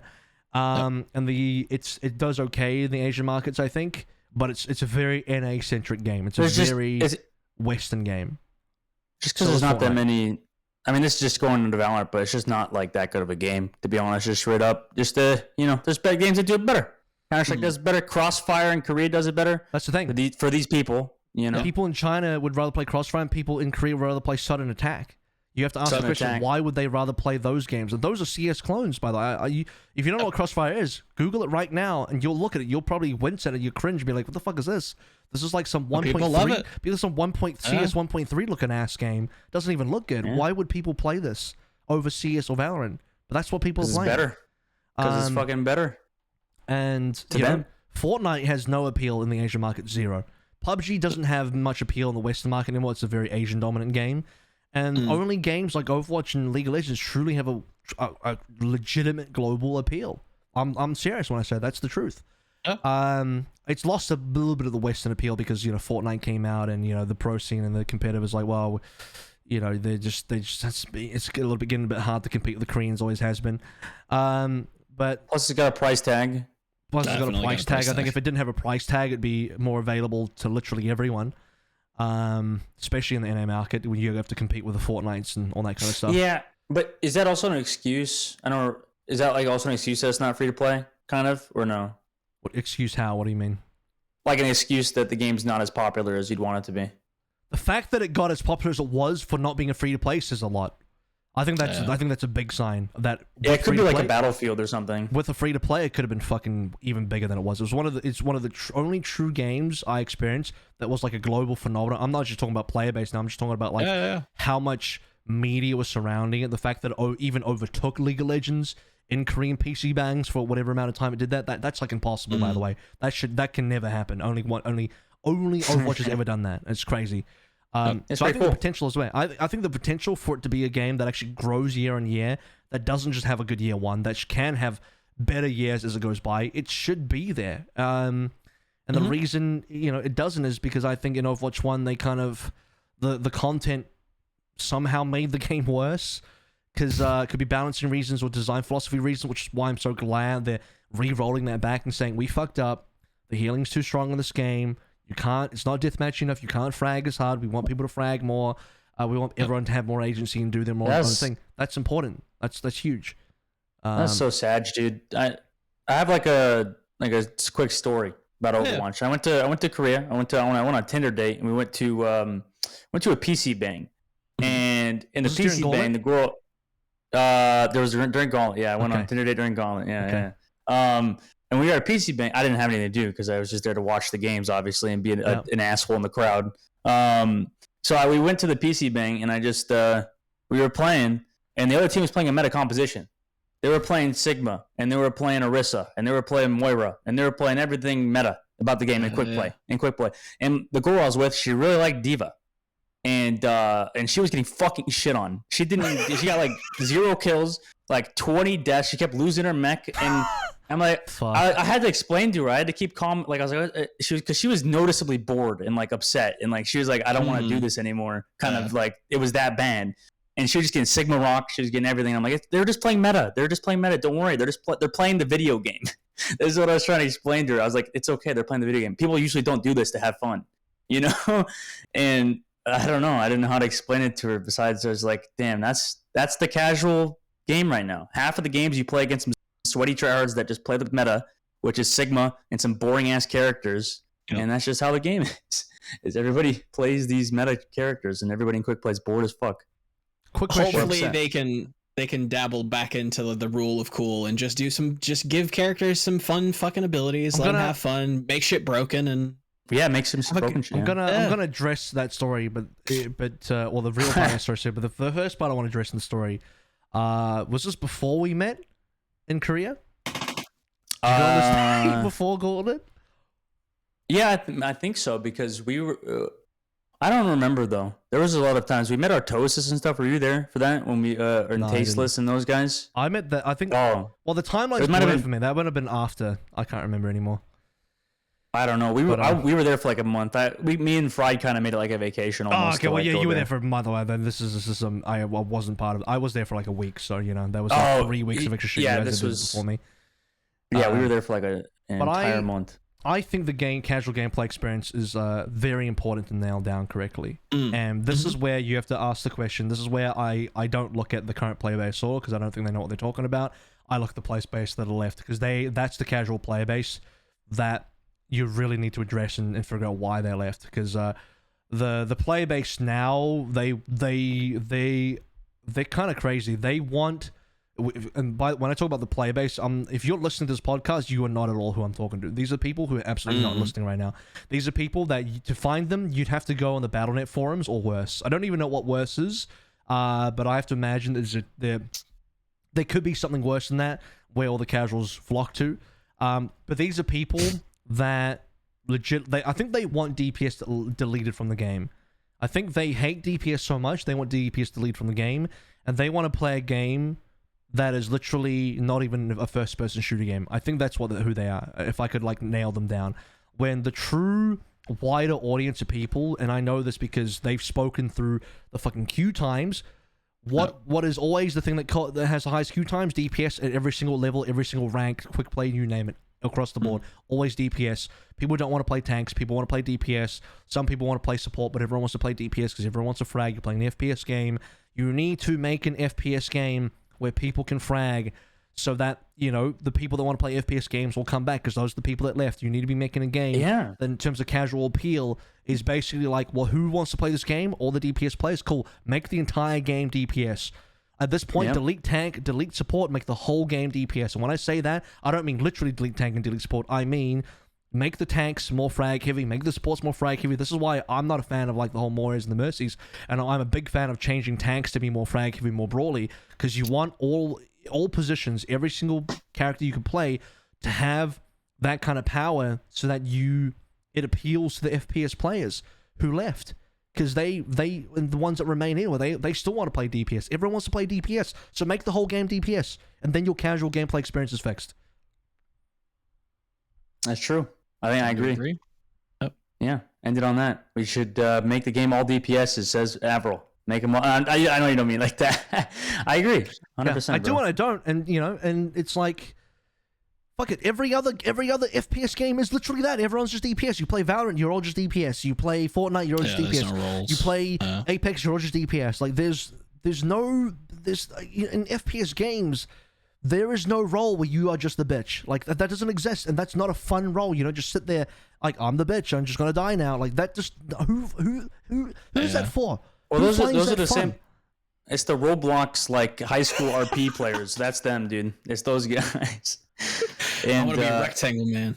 Yeah, I don't even know what crab game. No, maybe not crab game players. Those guys are pretty intense. Crab game players are more intense than Overwatch players, bro. You see those guys? Holy shit, Jesus, they go hard. You tried crab game yet? I tried it for a hot second. I'm like, bro, this is fucking Fall Guys, but worse. Fuck this. There's some Game Awards in that game. So yeah, I believe it. Yeah, Overwatch players right now are a little bit weird. Yeah, so they're I think delusional. a little weird. I think that's part of the reason I kind of got drove away a little bit. why? Because the weirdness Makes sense. Well, I mean, most of the pros don't like the community. They're just straight up like most of them don't like them. They're just kind of different wavelengths. You know what I'm saying? Yeah.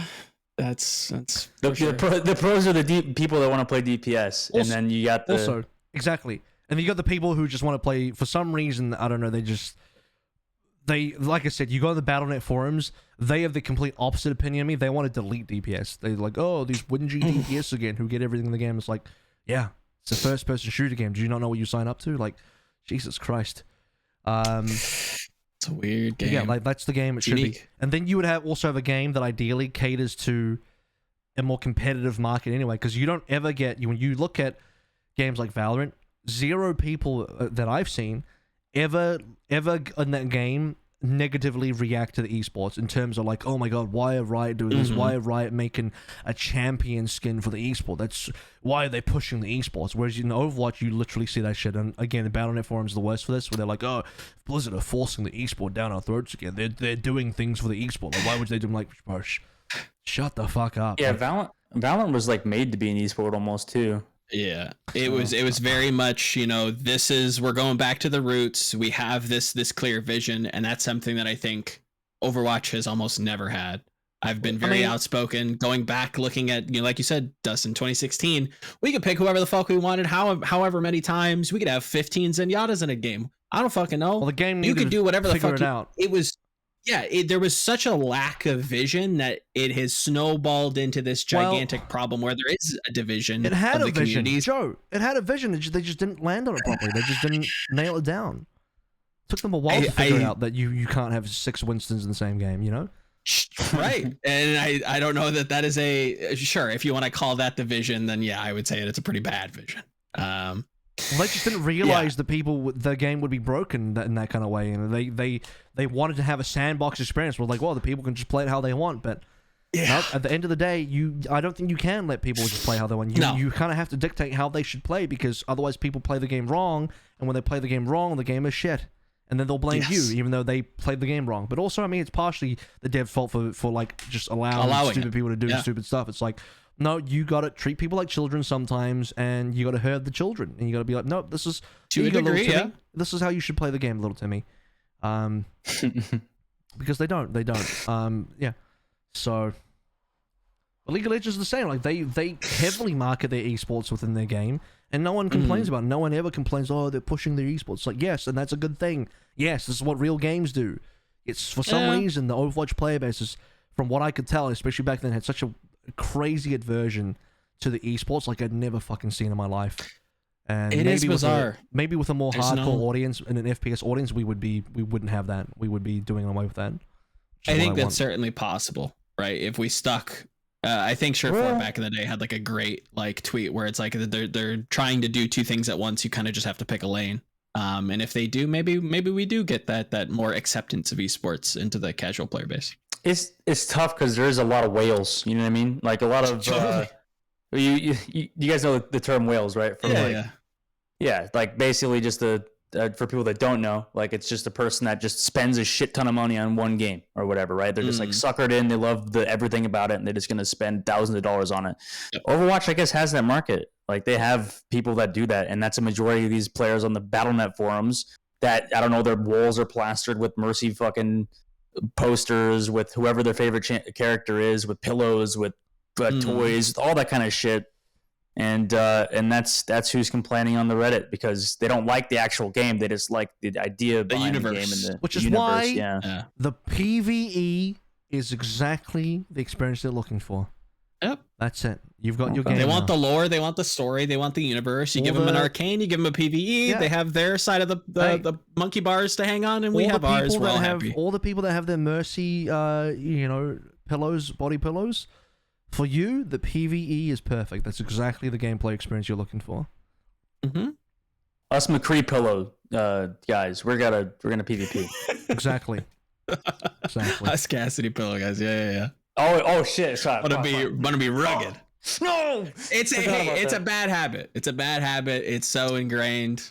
I mean, ruin. It's hard to do. So. Cancel because I didn't call him Cole, motherfucker.